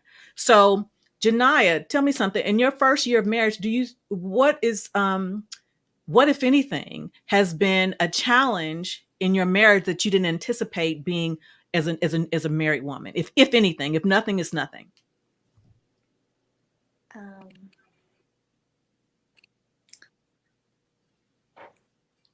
I don't think we've gotten to that point where we have challenges yet. Okay. Well, that's good. That's good, because sometimes they say the first year of marriage is the hardest. So that's good. That's good. What about you, Danielle? I mean, no, I'm sorry. Say again. You're breaking up. I wanted to say that I felt like we were all married for a large portion of our relationship. So like we had problems or issues, it was before we actually decided, get married. Okay. And I would say the only thing that was like a problem was our communication, and it wasn't so much that we wouldn't talk to each other. It's the way we were information that's completely different. If you're talking to me about a problem, I need you to be very, very specific with me, because I don't like ambiguity, and that leaves me room to assume, and I get angry. So he can have a issue. He feels like he's communicated exactly what his thoughts were, but I didn't receive it the same. So I feel like that we got better, and we can identify that too, but that's Well, that's good. That's good, because women and men, we do communicate very differently. Very. And I'm telling you, it's good that you all have identified it. And I'm going to let you know it's not going to change, but the way that you combat it or deal with it, it will grow and, level out, because again, we communicate differently. Women and men communicate very differently. So Danielle, what do you have on that? I mean, I'm kind of the same. Like me and Kevon, we don't really argue. Like it's rare. Like with 5 years of being together, I think we maybe had like maybe 6 disagreements. But we communicate very well. So that's where a lot of it. So even if we do have like a discussion where we need to talk about something, like whether it be money or whatever, we communicate. There's no like, oh, I can't tell him this, so I'm gonna keep this to myself and say something else. It's complete full disclosure on both sides, So we didn't really have any issues, or if we did, it's like for a small amount of time and then it was over with. Like it's a really didn't. Yeah, there wasn't really like a hard. Oh, this was a hard time in our marriage. It's like, Maybe when we added Michelle. But yeah, that was about, we were already married for 2+ years before she came along, but that's about it. And that's a good point. And that is a very good point. And those things, oh, my husband's just coming home. The communication is key. And far as, me and my husband, we've had disagreements, but we've never had any arguments. Excuse me. And I I'll did. be right back, Mom. Just Okay. continue, but I'll be right back. And I did not know that it was possible to have a relationship and not argue. How about that? I didn't know that. And there is a difference. Okay, Cole Swan says, as women, we should also ask, how was your day, and initiate conversations and check-ins. Sure, of course. Make sure he is satisfied and fulfilled. Absolutely. Absolutely. Absolutely. Hi, honey. So, absolutely. Let's see here. Take that out. So, we are going to segue into another part of the conversation, which talks about generational differences. Janiyah, would you mind staying on with us? Because I would love to get your perspective too. Of course. Okay.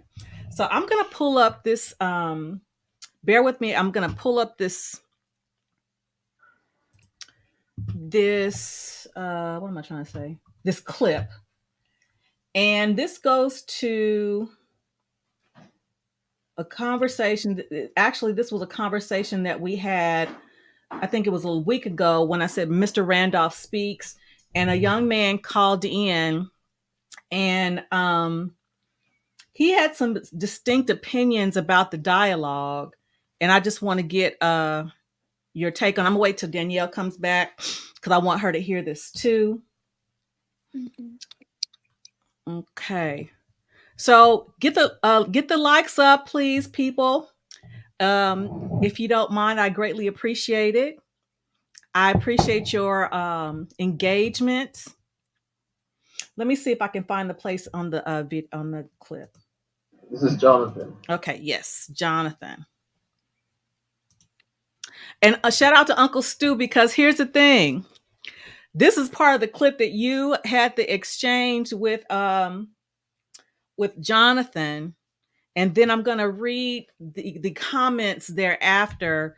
So, and if time permits, we'll have some further discussion on it. But I wanted to have Danielle to look at it because I wanted to get her perspective, because a lot of times, as she and I have been speaking, because of our age difference and our life experiences, we take things differently. So hold one moment, just one moment.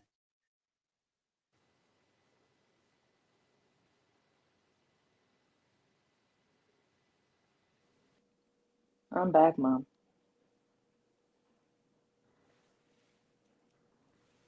Okay, so I'm going to start the clip. Just a second. Okay. So here.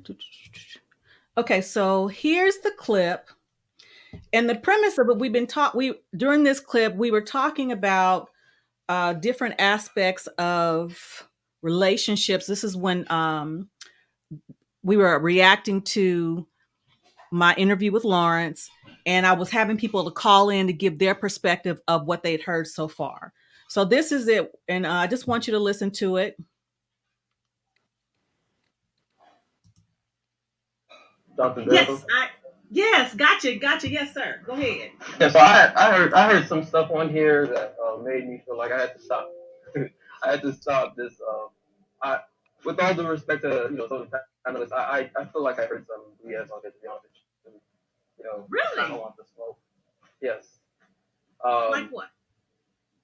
So first of all, Uncle Stu, right? So I have a lot of respect for Uncle Stu, right? I actually learned about Uncle Stu from TLA, from the lead attorney.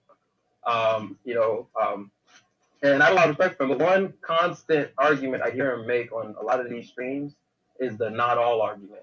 And it's not just Uncle Stu that I hear this type of argument from. It's a lot of times I find a lot of our elders are making the same damn argument And I'm 27. I'm not even 30 yet, right? I'm 27, but I happen to be doing pretty well for myself. I'm probably an anomaly in a lot of ways, but and I'm actually out here. I'm not a married man, right? So I'm dealing with these women. I'm in Atlanta, and I have a very specific experience. So when I hear elders, come on and tell us it's not all this. Well, first of all, the not all argument to me personally, I think it's not really a strong argument in most cases because you can never really make an all argument, right? So practically speaking, you can never really make an all argument. Usually when we're talking about the majority, right? So if we're talking, let's say I'm in Atlanta here, and um, you know, I'm dealing with these, younger women in Atlanta, and most of them, there's a lot of materialism, a lot of fakeness. Atlanta's pretty much just LA, the black version, right? And and if that's what you're dealing with, and that's the majority, I think it is fair to say it is fair to categorize that, when you to generalize that when you talk about the women you're dealing with. So when you make that point, and then somebody like Uncle Stu tells you, well, not all, it's like, what point does that serve? How does that help me as a young man in this market, right? That's the first thing. The second thing is that other brother, he basically went to the you must be hurt argument, which to me, I mean, I like that. I cringe when I hear that. That you must be hurt, like that you gotta basically have all this vitriol and all this crap. No, it's just these are real experiences that people are having. They're real experiences that people are having, and it's not because somebody hurt you. It's just your real experience. Again, it's a way of dismissing the stuff that the younger generation are going through, are experiencing. It's a way of dismissing it, and it kind of goes into that alpha your way through things mindset, where realistically, it doesn't matter how alpha you are, how much. So am I breaking up? Yeah, a little bit. You said some type of what kind of mindset did you say? It goes into that like alpha your way, that alpha your way mindset, right? Where some people have this, like if you're just the right man, then women will just do the right thing, that kind of mindset. And I think it's a very silly mindset. Well, that's your opinion. Hold up. Go ahead, Uncle Stu. Okay, JB, Yes, can you hear me? Yes, sir. I'm on the road. I'm on the road, so I'm sorry if there's a lot of noise. Okay. Yeah. JB, let me first of all apologize if you've ever heard me make the all or nothing argument, and more so. No, the not all argument. That's what I'm saying. The not all. Like every time somebody makes a point, about women, you always come on to say, well, not all, and it's kind of annoying. With all the respect, I have a lot of respect for you, right? No. You're my elder. You're my elder, so I have a lot of respect. Let me say this, JB. If you ever hear me make the dismissive of your experience, then you have every right. I don't care how old I am to let me know I don't have a right to dismiss your experience. I said earlier, and I don't know if you caught it. What I said to Truth Teller is I'm not denying people's experiences because he was asking a different kind of question. And I said, I'm not going to deny that experience. And I said, I'm not going to deny that some of the experiences that I'm hearing is not true, especially dealing with 20, 30 something generation. I'm not denying that at all. Well, it's not just about it. It's not as saying that. Then I'm making a correction right here to tell you that if I ever did that and I sounded dismissive of your experience, then I'm apologizing to you. So Uncle Stu, that's not the point, right? So first of all, you don't need to apologize to me, right? Like I said, I respect the things you say, so you don't need to apologize to me. The point I'm making is not about my experience. The point I'm making is actually more so, if you look at things from a general standpoint, right? It's not even about my particular experience. I actually don't have like a lot of the problems that men describe as medicine. Personally, I don't actually have them, right? So it's not even about my personal experience per se. I mean, I do have some of the problems, but I'm saying like a lot of them, I think there are ways to I guess not have these issues, right? So it's not about my personal experience. It's just about when we're making a general point, I don't see what purpose it serves to say not all, right? Because I think that's implied. I think that's always implied. If we're making a general, unless the general statement is just obviously not true, right? Unless it's obviously not true, because otherwise, I don't think anyone would really think, oh, like he's really talking about every single woman out there. That's the point I'm making. Okay, I'll make sure I'm aware of that when I'm doing that. so it never sounds dismissive or foolish in an argument. So thank you for making that observation. I respect that, and I respect you for respecting me. Thank you very much. Yes, sir. Okay, so right now, what you got any input just yet? Or are you just taking it all I'm in? confused. I am so lost right now. What is this whole not all argument thing? Well, um, the gist of it is that his point of contention is that when you go to these different platforms, whether it be mine, whether it be somebody in the manosphere, and they're talking about women in general, talk about men in general, he's saying that Uncle Stu and people like me say, well, not all, not it's not all Not women or it's not all. all men. And he's upset that you say not all, so he'd rather you say it's all women. No, he's saying that it's implied that it's not all women, so there's no need for us to say that it's not all. That's not true, but okay. Okay, Sure. so continue. Let's continue. Hey, Okay. JB, appreciate your honesty.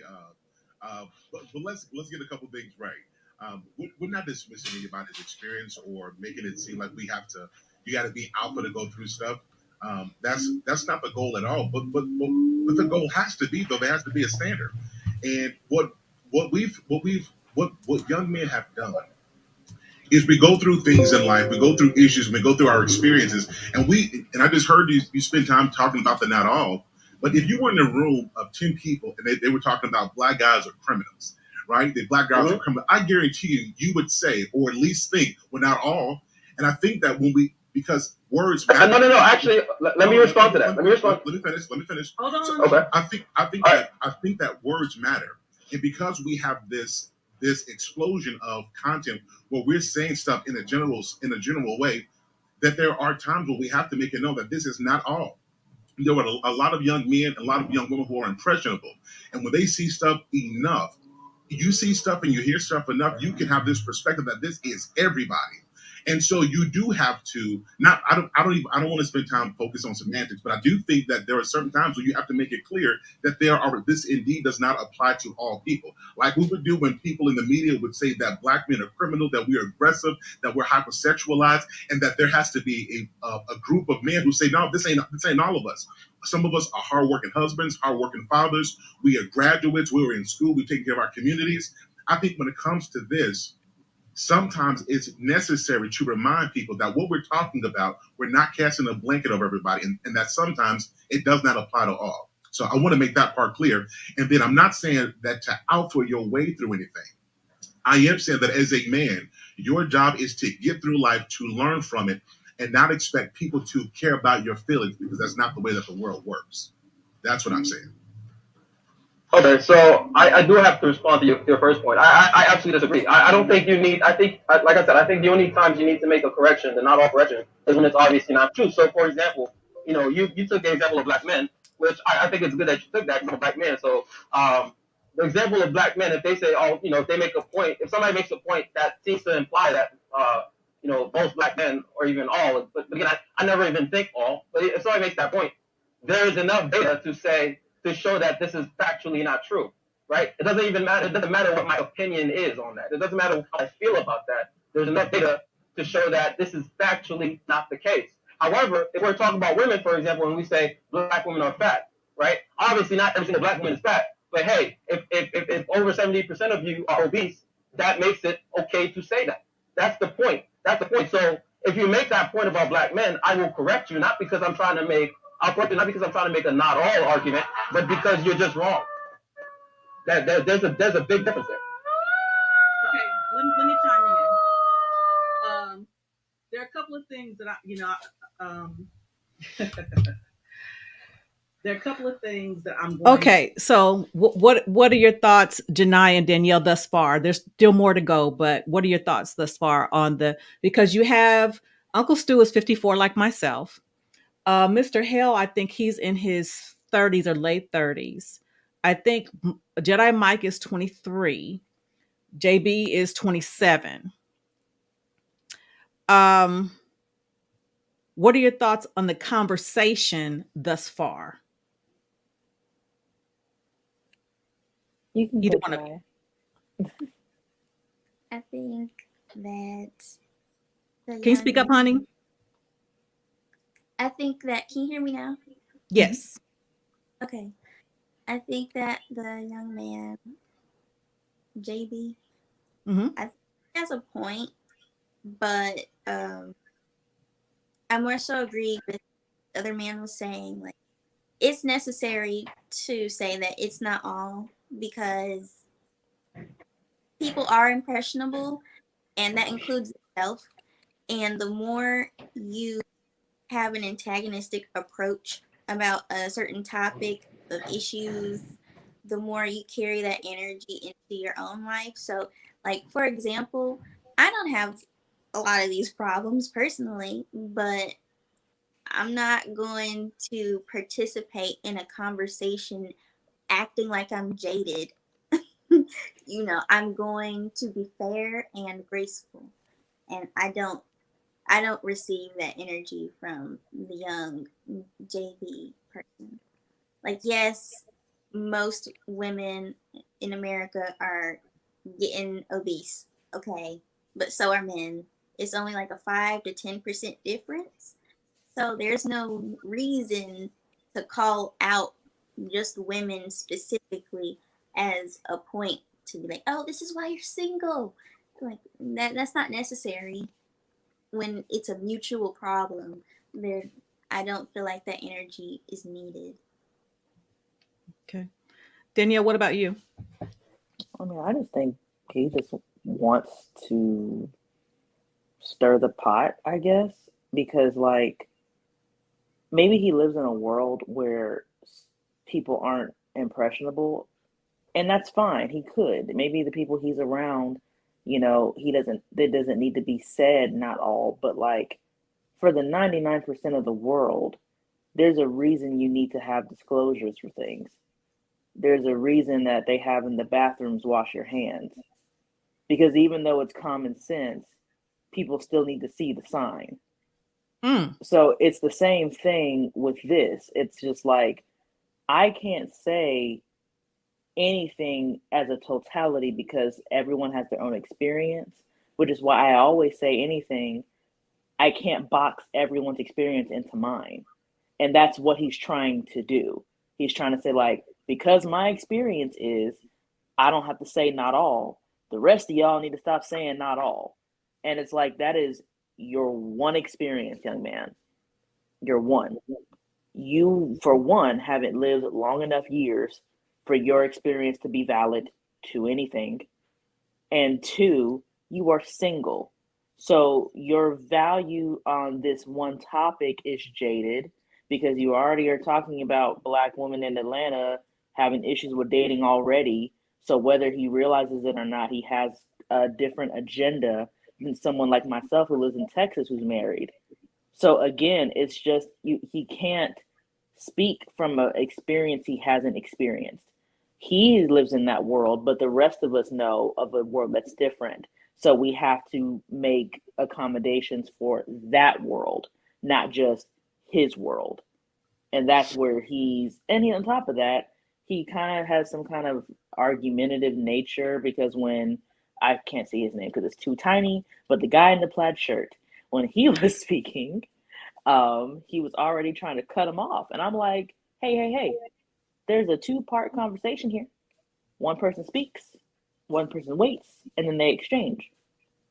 So he already just didn't have a good energy to begin with for me.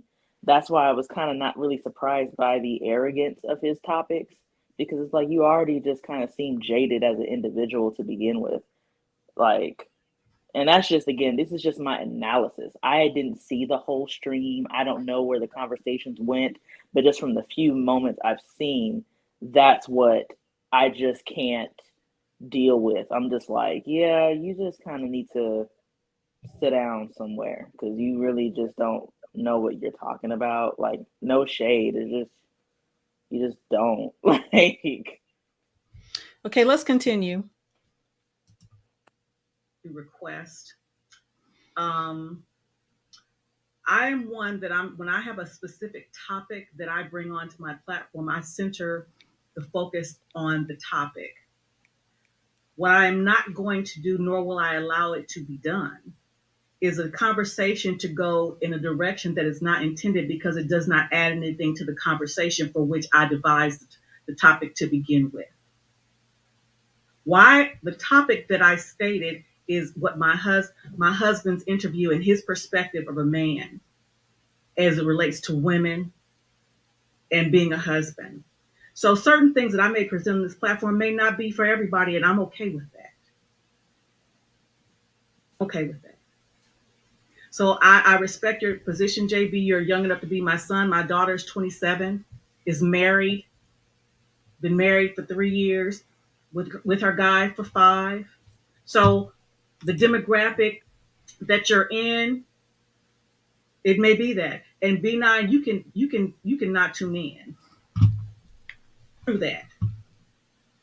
That's again, I'm about positive things. What the heck happened to B9? Also, surprisingly, my parents, their anniversary's on my birthday, right? But it just, Hold on a minute. and shout out to Uncle Stu. We talk about the roles of the woman coming from the rib. I have to cultivate. There was a really good dialogue. Just a second. And that's the whole thing of like going to my final year of college. Hookups.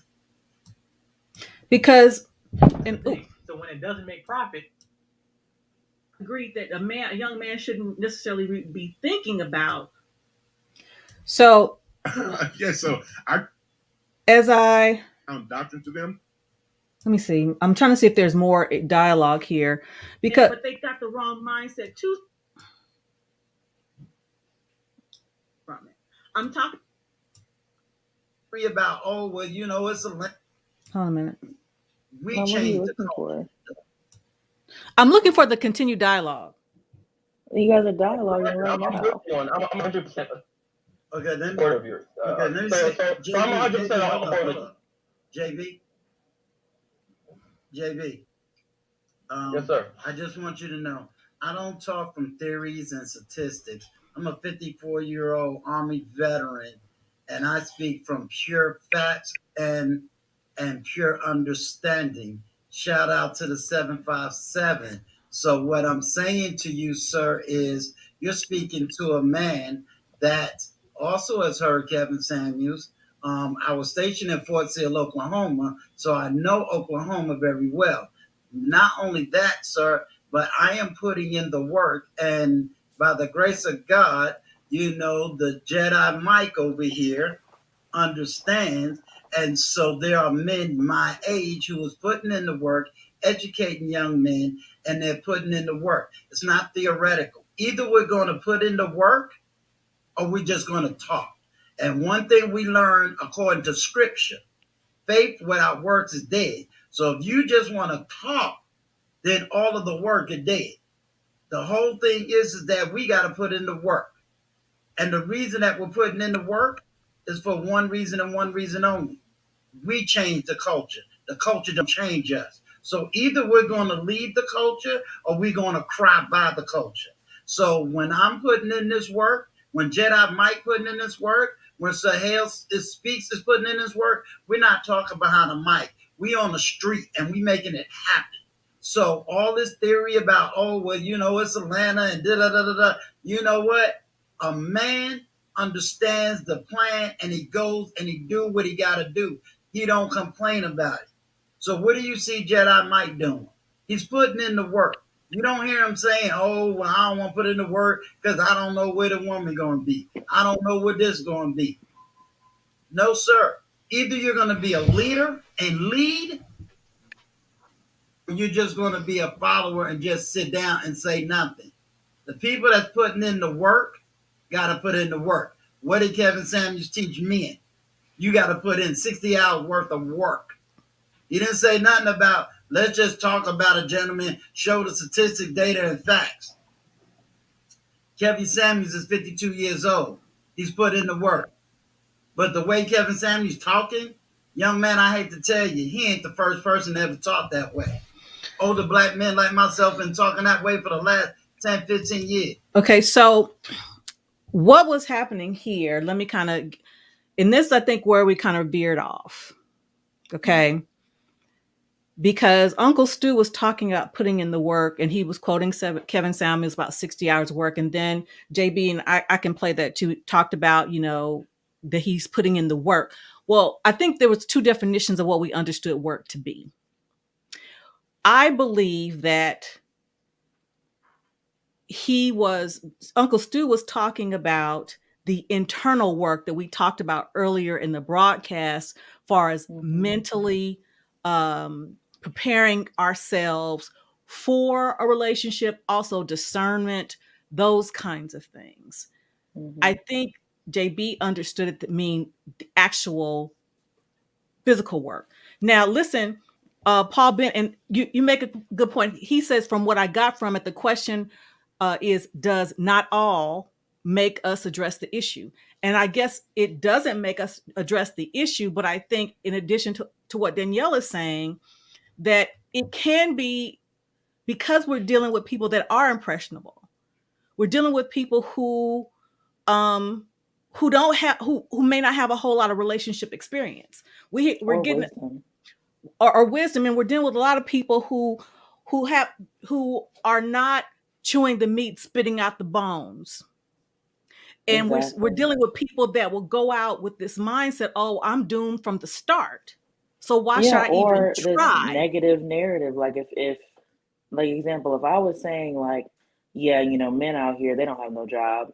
If I'm saying that every week, most people don't have the wisdom to be like, oh, that's not all men though. No, because if I'm your favorite YouTuber and you're impressionable and you're like, oh wow, Dani B. Jordan, she said men don't have no job. So like I guess I'm just gonna have to push it and just always have a job because men don't have one. And then before you know it, that's the way they think, and that's what they attract is men with no job. It's a trickling effect.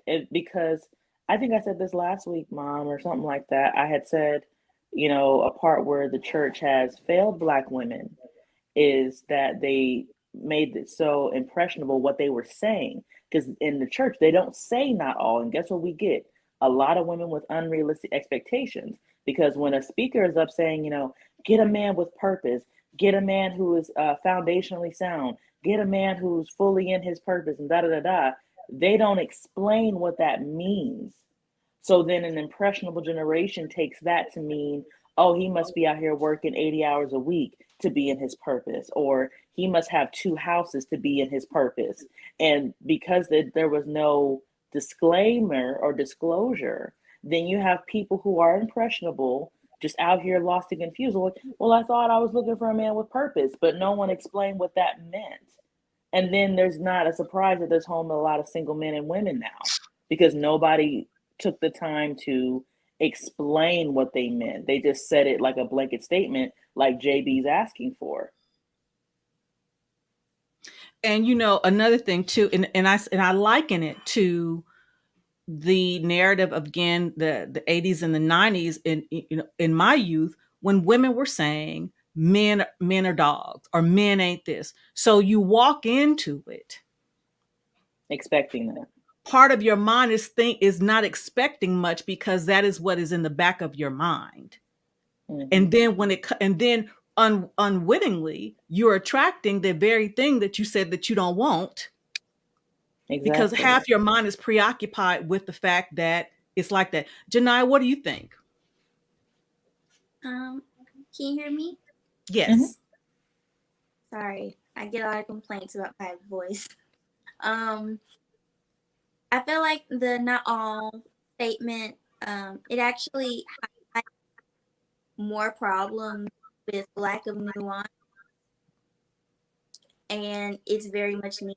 It's very much necessary, because without it, we get what we see today. A lot of pent up aggression that are being directed at places that are inappropriate. Yes. Janai, I'm probably going to have you back on some more, because you 20, you're in the Zennial range. Danielle is the millennial, and I'm Gen X. But we're going to have to do something about your microphone, Janai. We're going to have to... Don't feel bad. I had to buy mics too. My mic was horrible for weeks. Yeah, we're going to have to do something about that, young lady. So let's see. It's some more stuff going on here too. He just happened to have a platform on YouTube. Go do your research. 1995, Million Man March. Go listen to what we were saying then. Same thing. So this ain't nothing new. So what are we going to do? You going to cry about it, or we're going to put it in the work? This is why I'm so proud of Jedi Mike, because he lets me know that, sir, your work and your words are not going in vain. So we can't sit here no longer and complain about waiting on a woman, waiting on a woman, waiting on a woman. I'm not waiting on no woman. I'm putting in the work. And just to let you know, sir, the work works. You know why? Because I can retire mine. So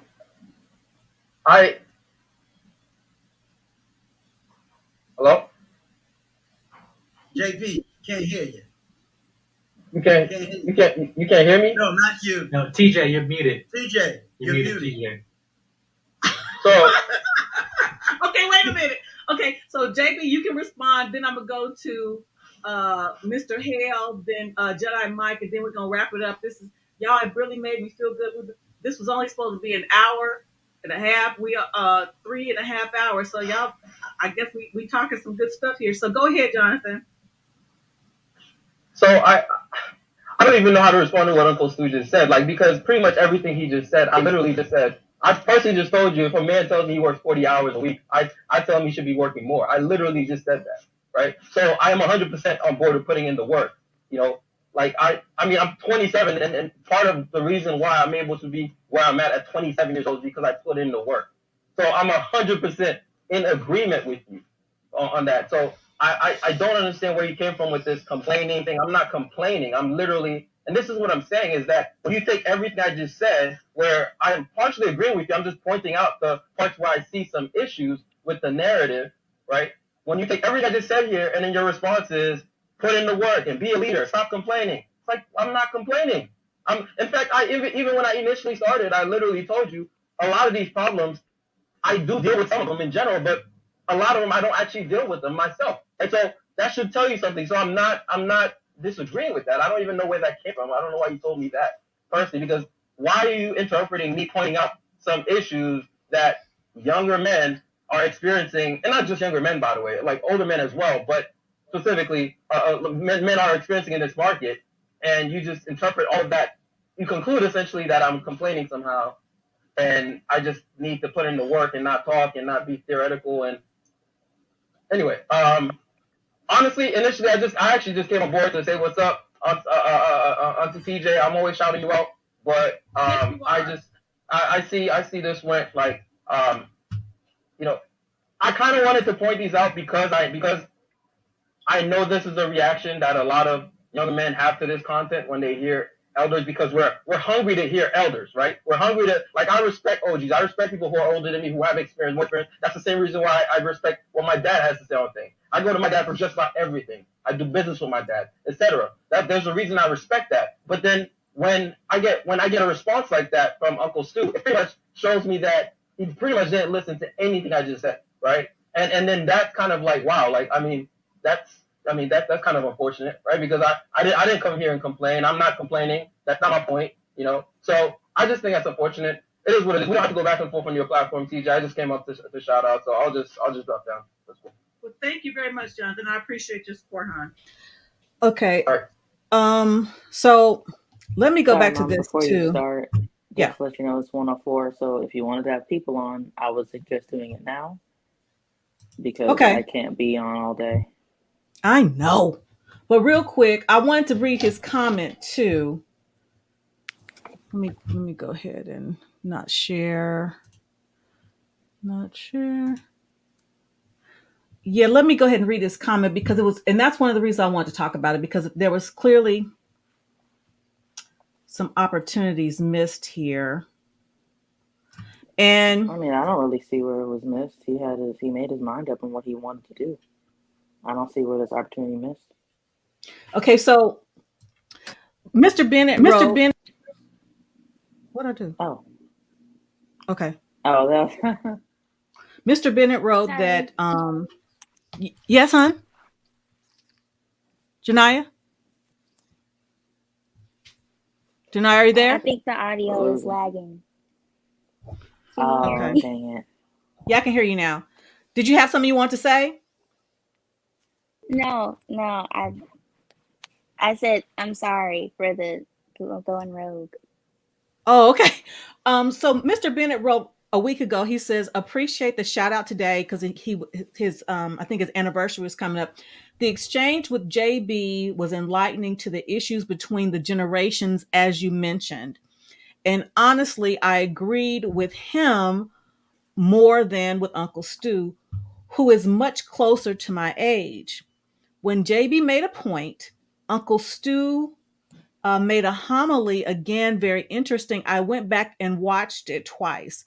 I completely understand your point of wanting to stay on topic, but this generational issue is building to an eruption as much as the battle between the sexes is." So JB later wrote, he wrote, "Thank you very much. Thank you so much, Paul. I came in respectfully and even made sure to make it explicitly known. Yet, if you listen to the discourse, you'll see that all of their responses to me, including TJ's, were basically, 'We're older than you, so we know better.' That's so patronizing. Uncle Stu, in particular, was so eager to dismiss everything I said to the point where he ended up making it about traveling, not knowing that I've traveled throughout the United States and over a dozen countries overseas. It's like even when you want to listen to your elders and be respectful to them, they're so quick to disrespect you and dismiss your points under the guise of wisdom. I find it so unfortunate. It is what it is, though. It was my mistake for calling in. All in all, Mr. Paul, I'm glad that you at least took your time to listen to me objectively and understand my points.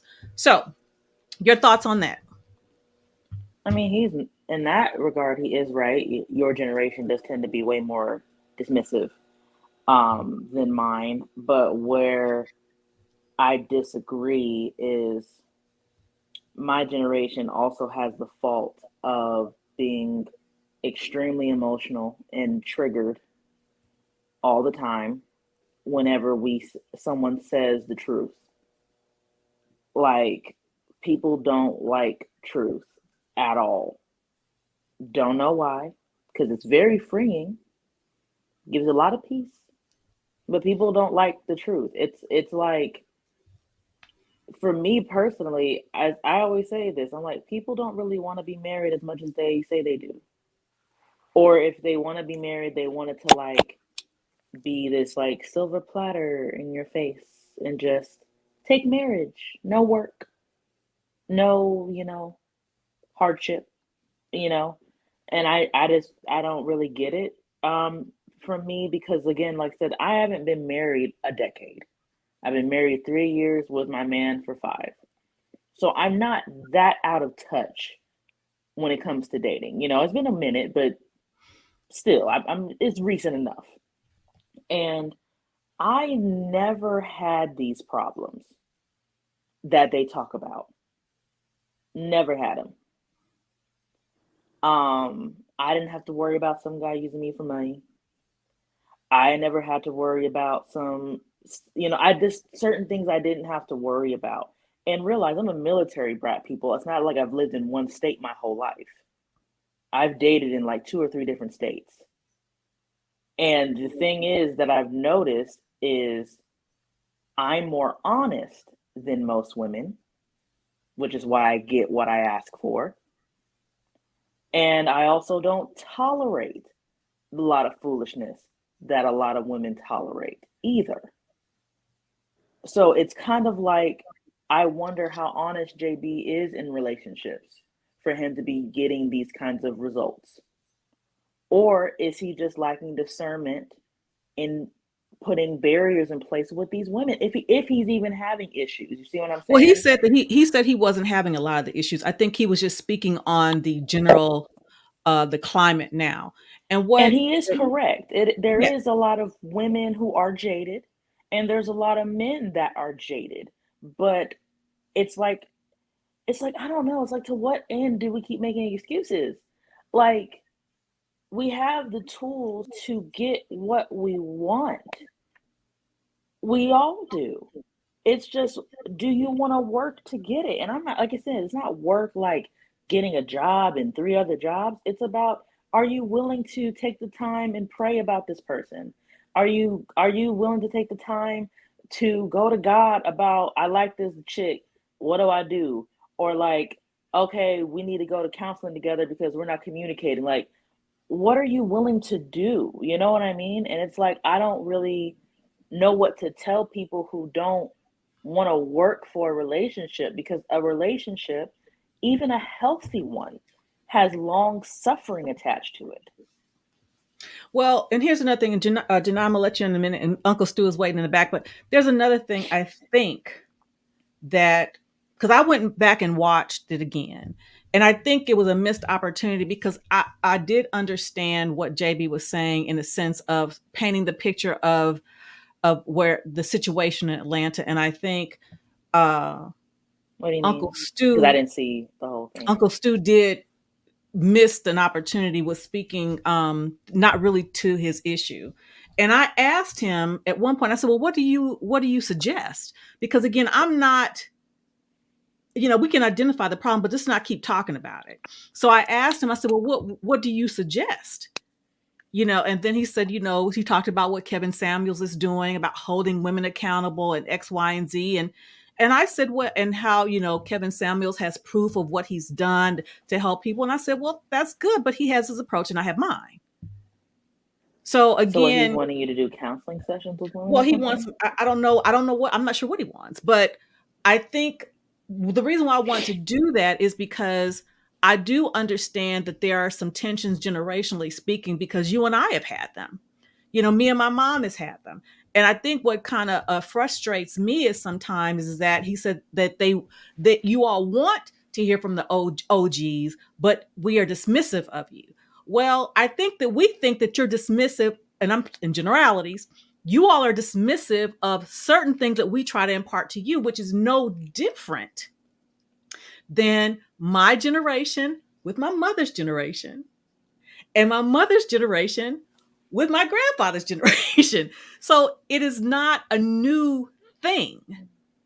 It's not. It's not a new thing.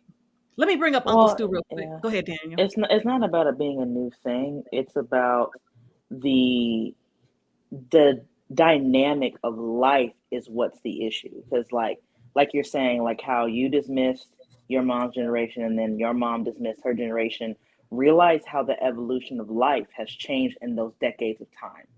From mama's generation, slavery and segregation was still a thing. So the dynamic of Well, the from household was Papa's totally generation, different.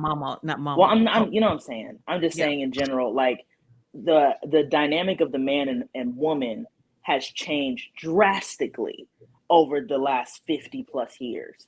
So it's like, that's why I see where JB's coming from, where we need help, because the world has basically pigeonholed us, where your time there's more success longevity wise. I mean, just speaking from the stuff I've seen in articles, y'all buying a house wasn't as difficult as it is for our generation, because the money has not, the inflation doesn't kept up with what we have to pay for. So that's why we're at a disadvantage, where y'all's generation didn't have to worry about that in the same way. Not saying you didn't have any, but it's just different. So it's like, I see what he means, but at the end of the day, there are still just principles that are carried out across generations, meaning that the principle of long suffering in relationships is, regardless, you're going to suffer in some way. And when I say long suffering, I'm not saying you're miserable with the person you're with, but it is painful to become one. It's not a, oh yeah, let's do it, have fun. It's a, oh crap, I got to keep my ego in check. That hurt. Or, oh my gosh, my pride has to be crushed. That hurt. And that's not something that you can avoid regardless of what advice you get. That's just the principle of what it is. Mm-hmm. And I think like that's where my generation fails, is we're looking to make marriage comfortable, and it's not. Relationships are not comfortable. They can be amazing, but they're not comfortable. And there's nothing a generation before you can tell you any different to make you feel better. It's just what it is. Because I'm in his generation, and I would tell him the same freaking thing. It's like, if you want to be in a relationship, dude, you're gonna have to learn to suffer a little bit. It's just what it is. I'm sorry. I can't really tell you differently. Okay, before Uncle Stu, let me get Janai. You got anything, sweetheart, to add?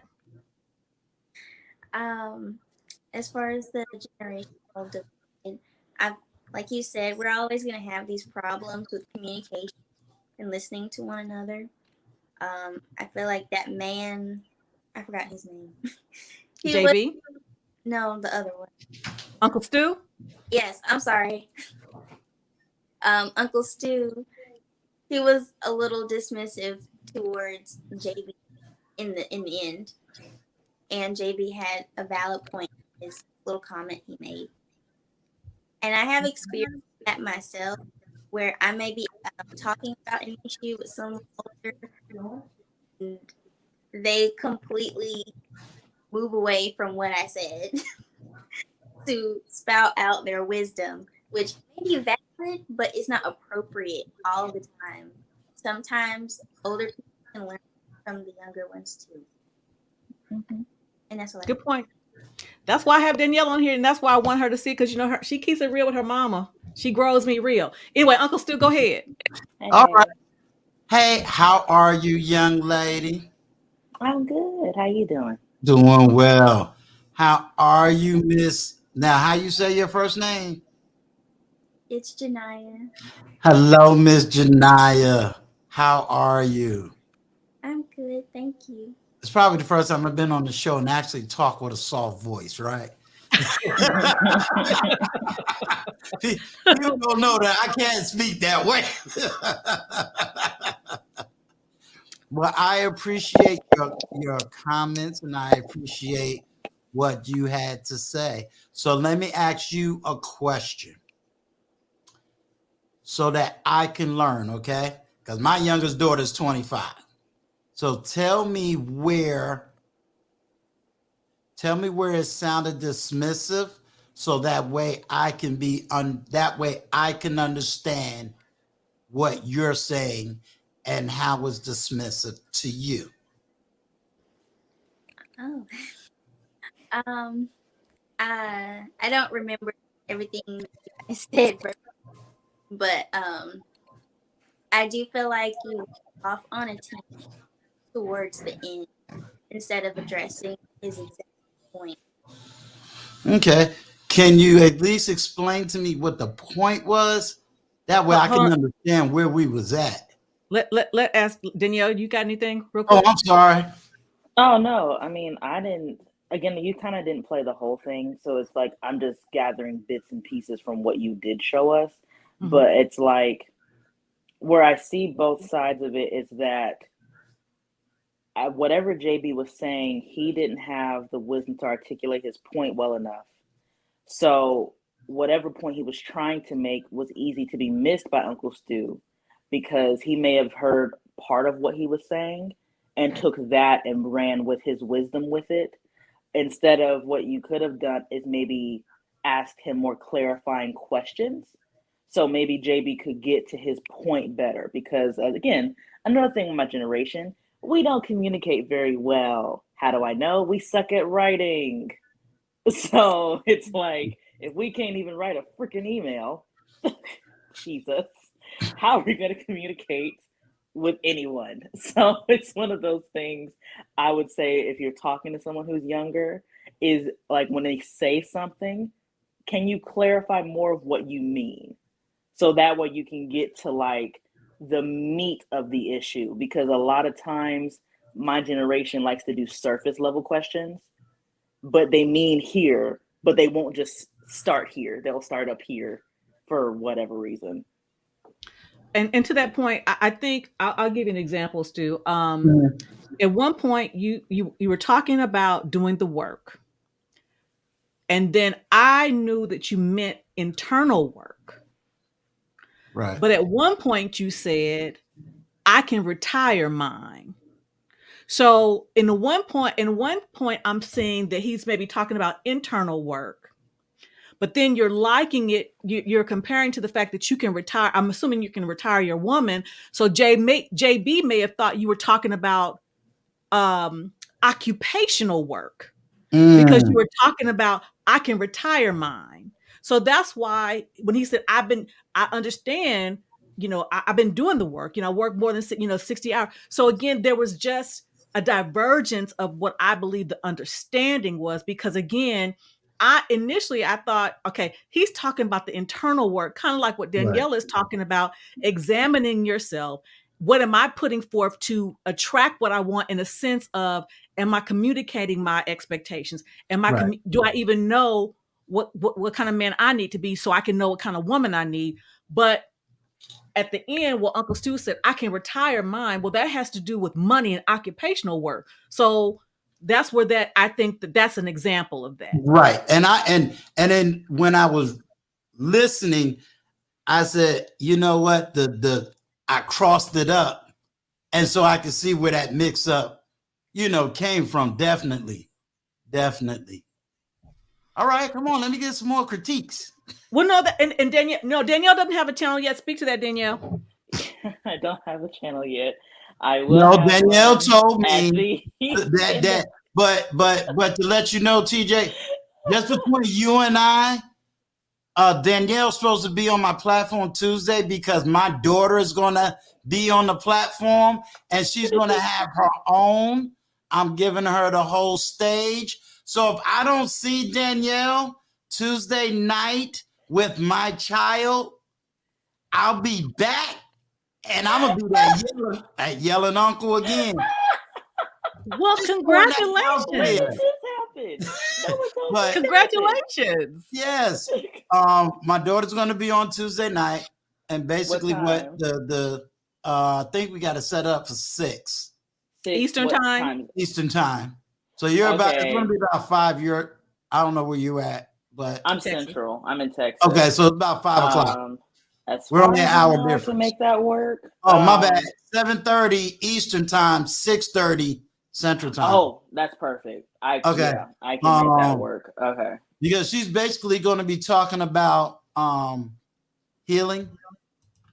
The fact that we have parental, because my daughter almost went through the same thing that you and your mom went through. We went through the whole separation, had to go through the whole forgiveness. And so she's basically going to be speaking about that and speaking about that type of internal work and what it takes and everything else. So only thing I'm gonna do is say, hey, this is Uncle Stu. I'm giving my monologue, and then guess what?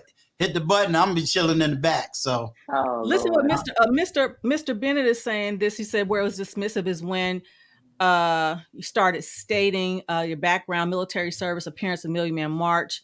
There's no need for us to run it down. And here's the thing, I will agree with that, because again, Danielle had to grow me.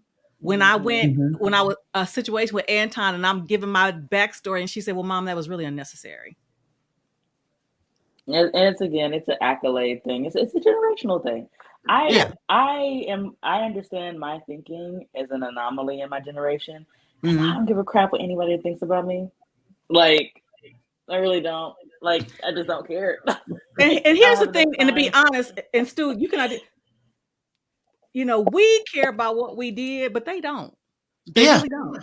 They really don't. I have plenty of things. How many times does anybody really sit there and say, okay, let me get an intellectual critique? And it's like, okay, all right, so this is the way I shouldn't be talking. Let me get this out my speech. And thank you, Mr. Bennett.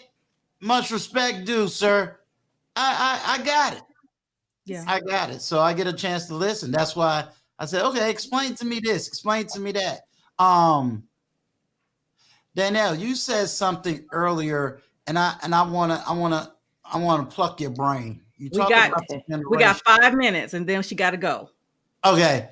The quick question is, do you think in y'all generation, because of the internet, y'all have access to information, but at the same time, that blockage of information? Because I see too many platforms that really don't want you to grow. They just stick you right there and pigeonhole you or pigeonhole the opposite sex? Well, I think this is where its personal responsibility comes into the matter, because you can only blame everybody else for your dysfunction for so long. At some point, you got to pick up your cross and walk. At some point, it's like we as a generation, which is why I guess I'm like the hardest on my generation, because where y'all's generation had more excuses, we don't. Because we can literally Google how to fix yourself. Google what's the steps to self-healing. Google how to find a man. Google how to cook. There's literally anything you can Google. So like, we don't have the luxury to be like, well, nobody ever taught me and I never saw this. And bro, we got access to freaking therapists on our phone now, man. Like, seriously, like there's no reason for us to not be everything we want to be, because we don't have, I mean, and again, I'm not even going off the whole tangent of like discrimination, but even that's not even much of a factor anymore. Because for goodness sake, companies are like begging Black people to go to these jobs. They have quotas to make now. So there's literally nothing blocking us from making the money we want to make, nothing blocking us from having the credit we want to have, nothing from blocking us from having the spouse we want to have, nothing. So if you don't have it, you got to look at yourself and why you don't have it at this point. Wow. And again, I'm a very cynical person. I understand there's dynamics of things that happen. I'm not saying poverty isn't real. I'm not saying that discrimination isn't real. I am very aware. I'm very Black. But I am someone who has decided amongst herself, I want more and I got more. Like, I haven't talked about my history on my mom's channel, but like most of my working career was in culinary. What does that mean? I was in the kitchen. I was in fast food. Most of my, like, anything I have experience-wise for like the last decade. I decided in 2019, I'm going to go switch up to finance. Why? Because I wanted some freaking money. Tired of being broke. So I switched it up. Most people in my generation is, oh, I can't find any work. I'm always struggling. I'm in my field. Then change the field. Make more money. Have a better life for yourself. No one's stopping you. And now I've been in this field 3 years, making double the amount of money that I made in culinary with less work. But again, I have my own self-awareness that it's like I can only keep making excuses for myself for so long. I need to clip that so everybody can stop yelling at me when I say, in certain ways, y'all got it better than us. Why you keep making excuses? And again, I'm very hard on my generation just because we have access to so much that my mom didn't have at my age. I didn't have it. She didn't have the ability to just switch industries with no quorum, no issue. Do you think in our generation, if we had YouTube, half of us wouldn't be broke right now?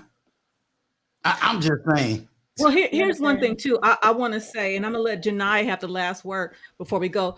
One thing my great-grandmother, I said it was my great-great, but it was my great-grandmother, my father's grandmother said, and this was back in the 70s, said with with my father's generation, that the generations are becoming smarter, but less wise. Yeah, and I 100% agree. So you have the access to the technology and the information, but because you have access to the technology, information, resources, and money that previous generations didn't have, many of you think you're wiser, but many of you are not, because the things that have made us wise, not to say that we're all knowing, but the things that have made us wise were the things that we had to go through because we did not have the things that were available to us. So when things come easily to you, you don't appreciate them as much. Yeah, absolutely. Yeah. So Dani, what you got, honey? First, I didn't mention before, but one critique I did have, he was trying to imply that because he didn't have those personal issues in his life, that he didn't feel it was necessary for you to talk about the things that you did about doing work, because he feels like he already has done his work, or that he doesn't need any improvements. So that was a disconnect there. But that aside, I would have to say to you, I think we should allow a little bit more grace on our generation, because just because we have the internet doesn't mean we always know what exactly to search. Just because therapy is there doesn't mean we know how to get to it internally, because those wisdom is something that needs to be passed down by our parents and grandparents. But as we can see, we don't have good relationships with our parents or grandparents for the most part. So I would say when it comes to relating to other people and how you affect, when it comes to the heart and the mind, we are very ignorant in that area. And so we have to extend grace on that end. Mm-hmm. Well, I think that is Absolutely. that's a perfect way to You end. ready to make me do a post when I get off of here. Intentional Millionaire sends his love. He was behind me, and he was trying to wait until you brought me up because he was going to speak to you on camera. Shout out to the 757. That's right, 757. Shout out to the 757. Oh goodness. Well, I will send you the link. Okay, So that way give my mom to get on that day. She don't have to be in the chat. She'll be able to come straight up in the back. Awesome. And Janai, I'm gonna have you again because we're gonna have 3 generations. And when my mom comes, we'll have 4 generations here. So I welcome you to join us again. And I appreciate you reaching out. And we are going to have to take up a collection for your microphone. Don't worry about it. Janaya, we're going to I'll make sure you get that microphone, so that will be taken care of. And because of you, I am going to find me a 20-something-year-old, 30-something-year-old. I already reached the 50 mark, so I got to find the 40-something. And because of you, we're going to do the same thing, but we're going to do it on the men's side. I think it's important. I think it's important. So thank you all so much. All right. You all have a wonderful day, and thank you all for joining. And thank you in the chat. I appreciate you. I thank you for the cash apps. I truly appreciate it. I thank you for the dialogue. And here's another thing: feel free to reach out to me via email if you have any suggestions or things that you think that would be good for me and Danielle to talk about. And also I think I'm going to do a show to invite the mothers to invite their daughters, and we can have a real mother-daughter conversation and chop up some things. Hey, that's how we're going to get better. So y'all have a good one, and we'll talk again soon. Bye-bye. Bye-bye. Bye.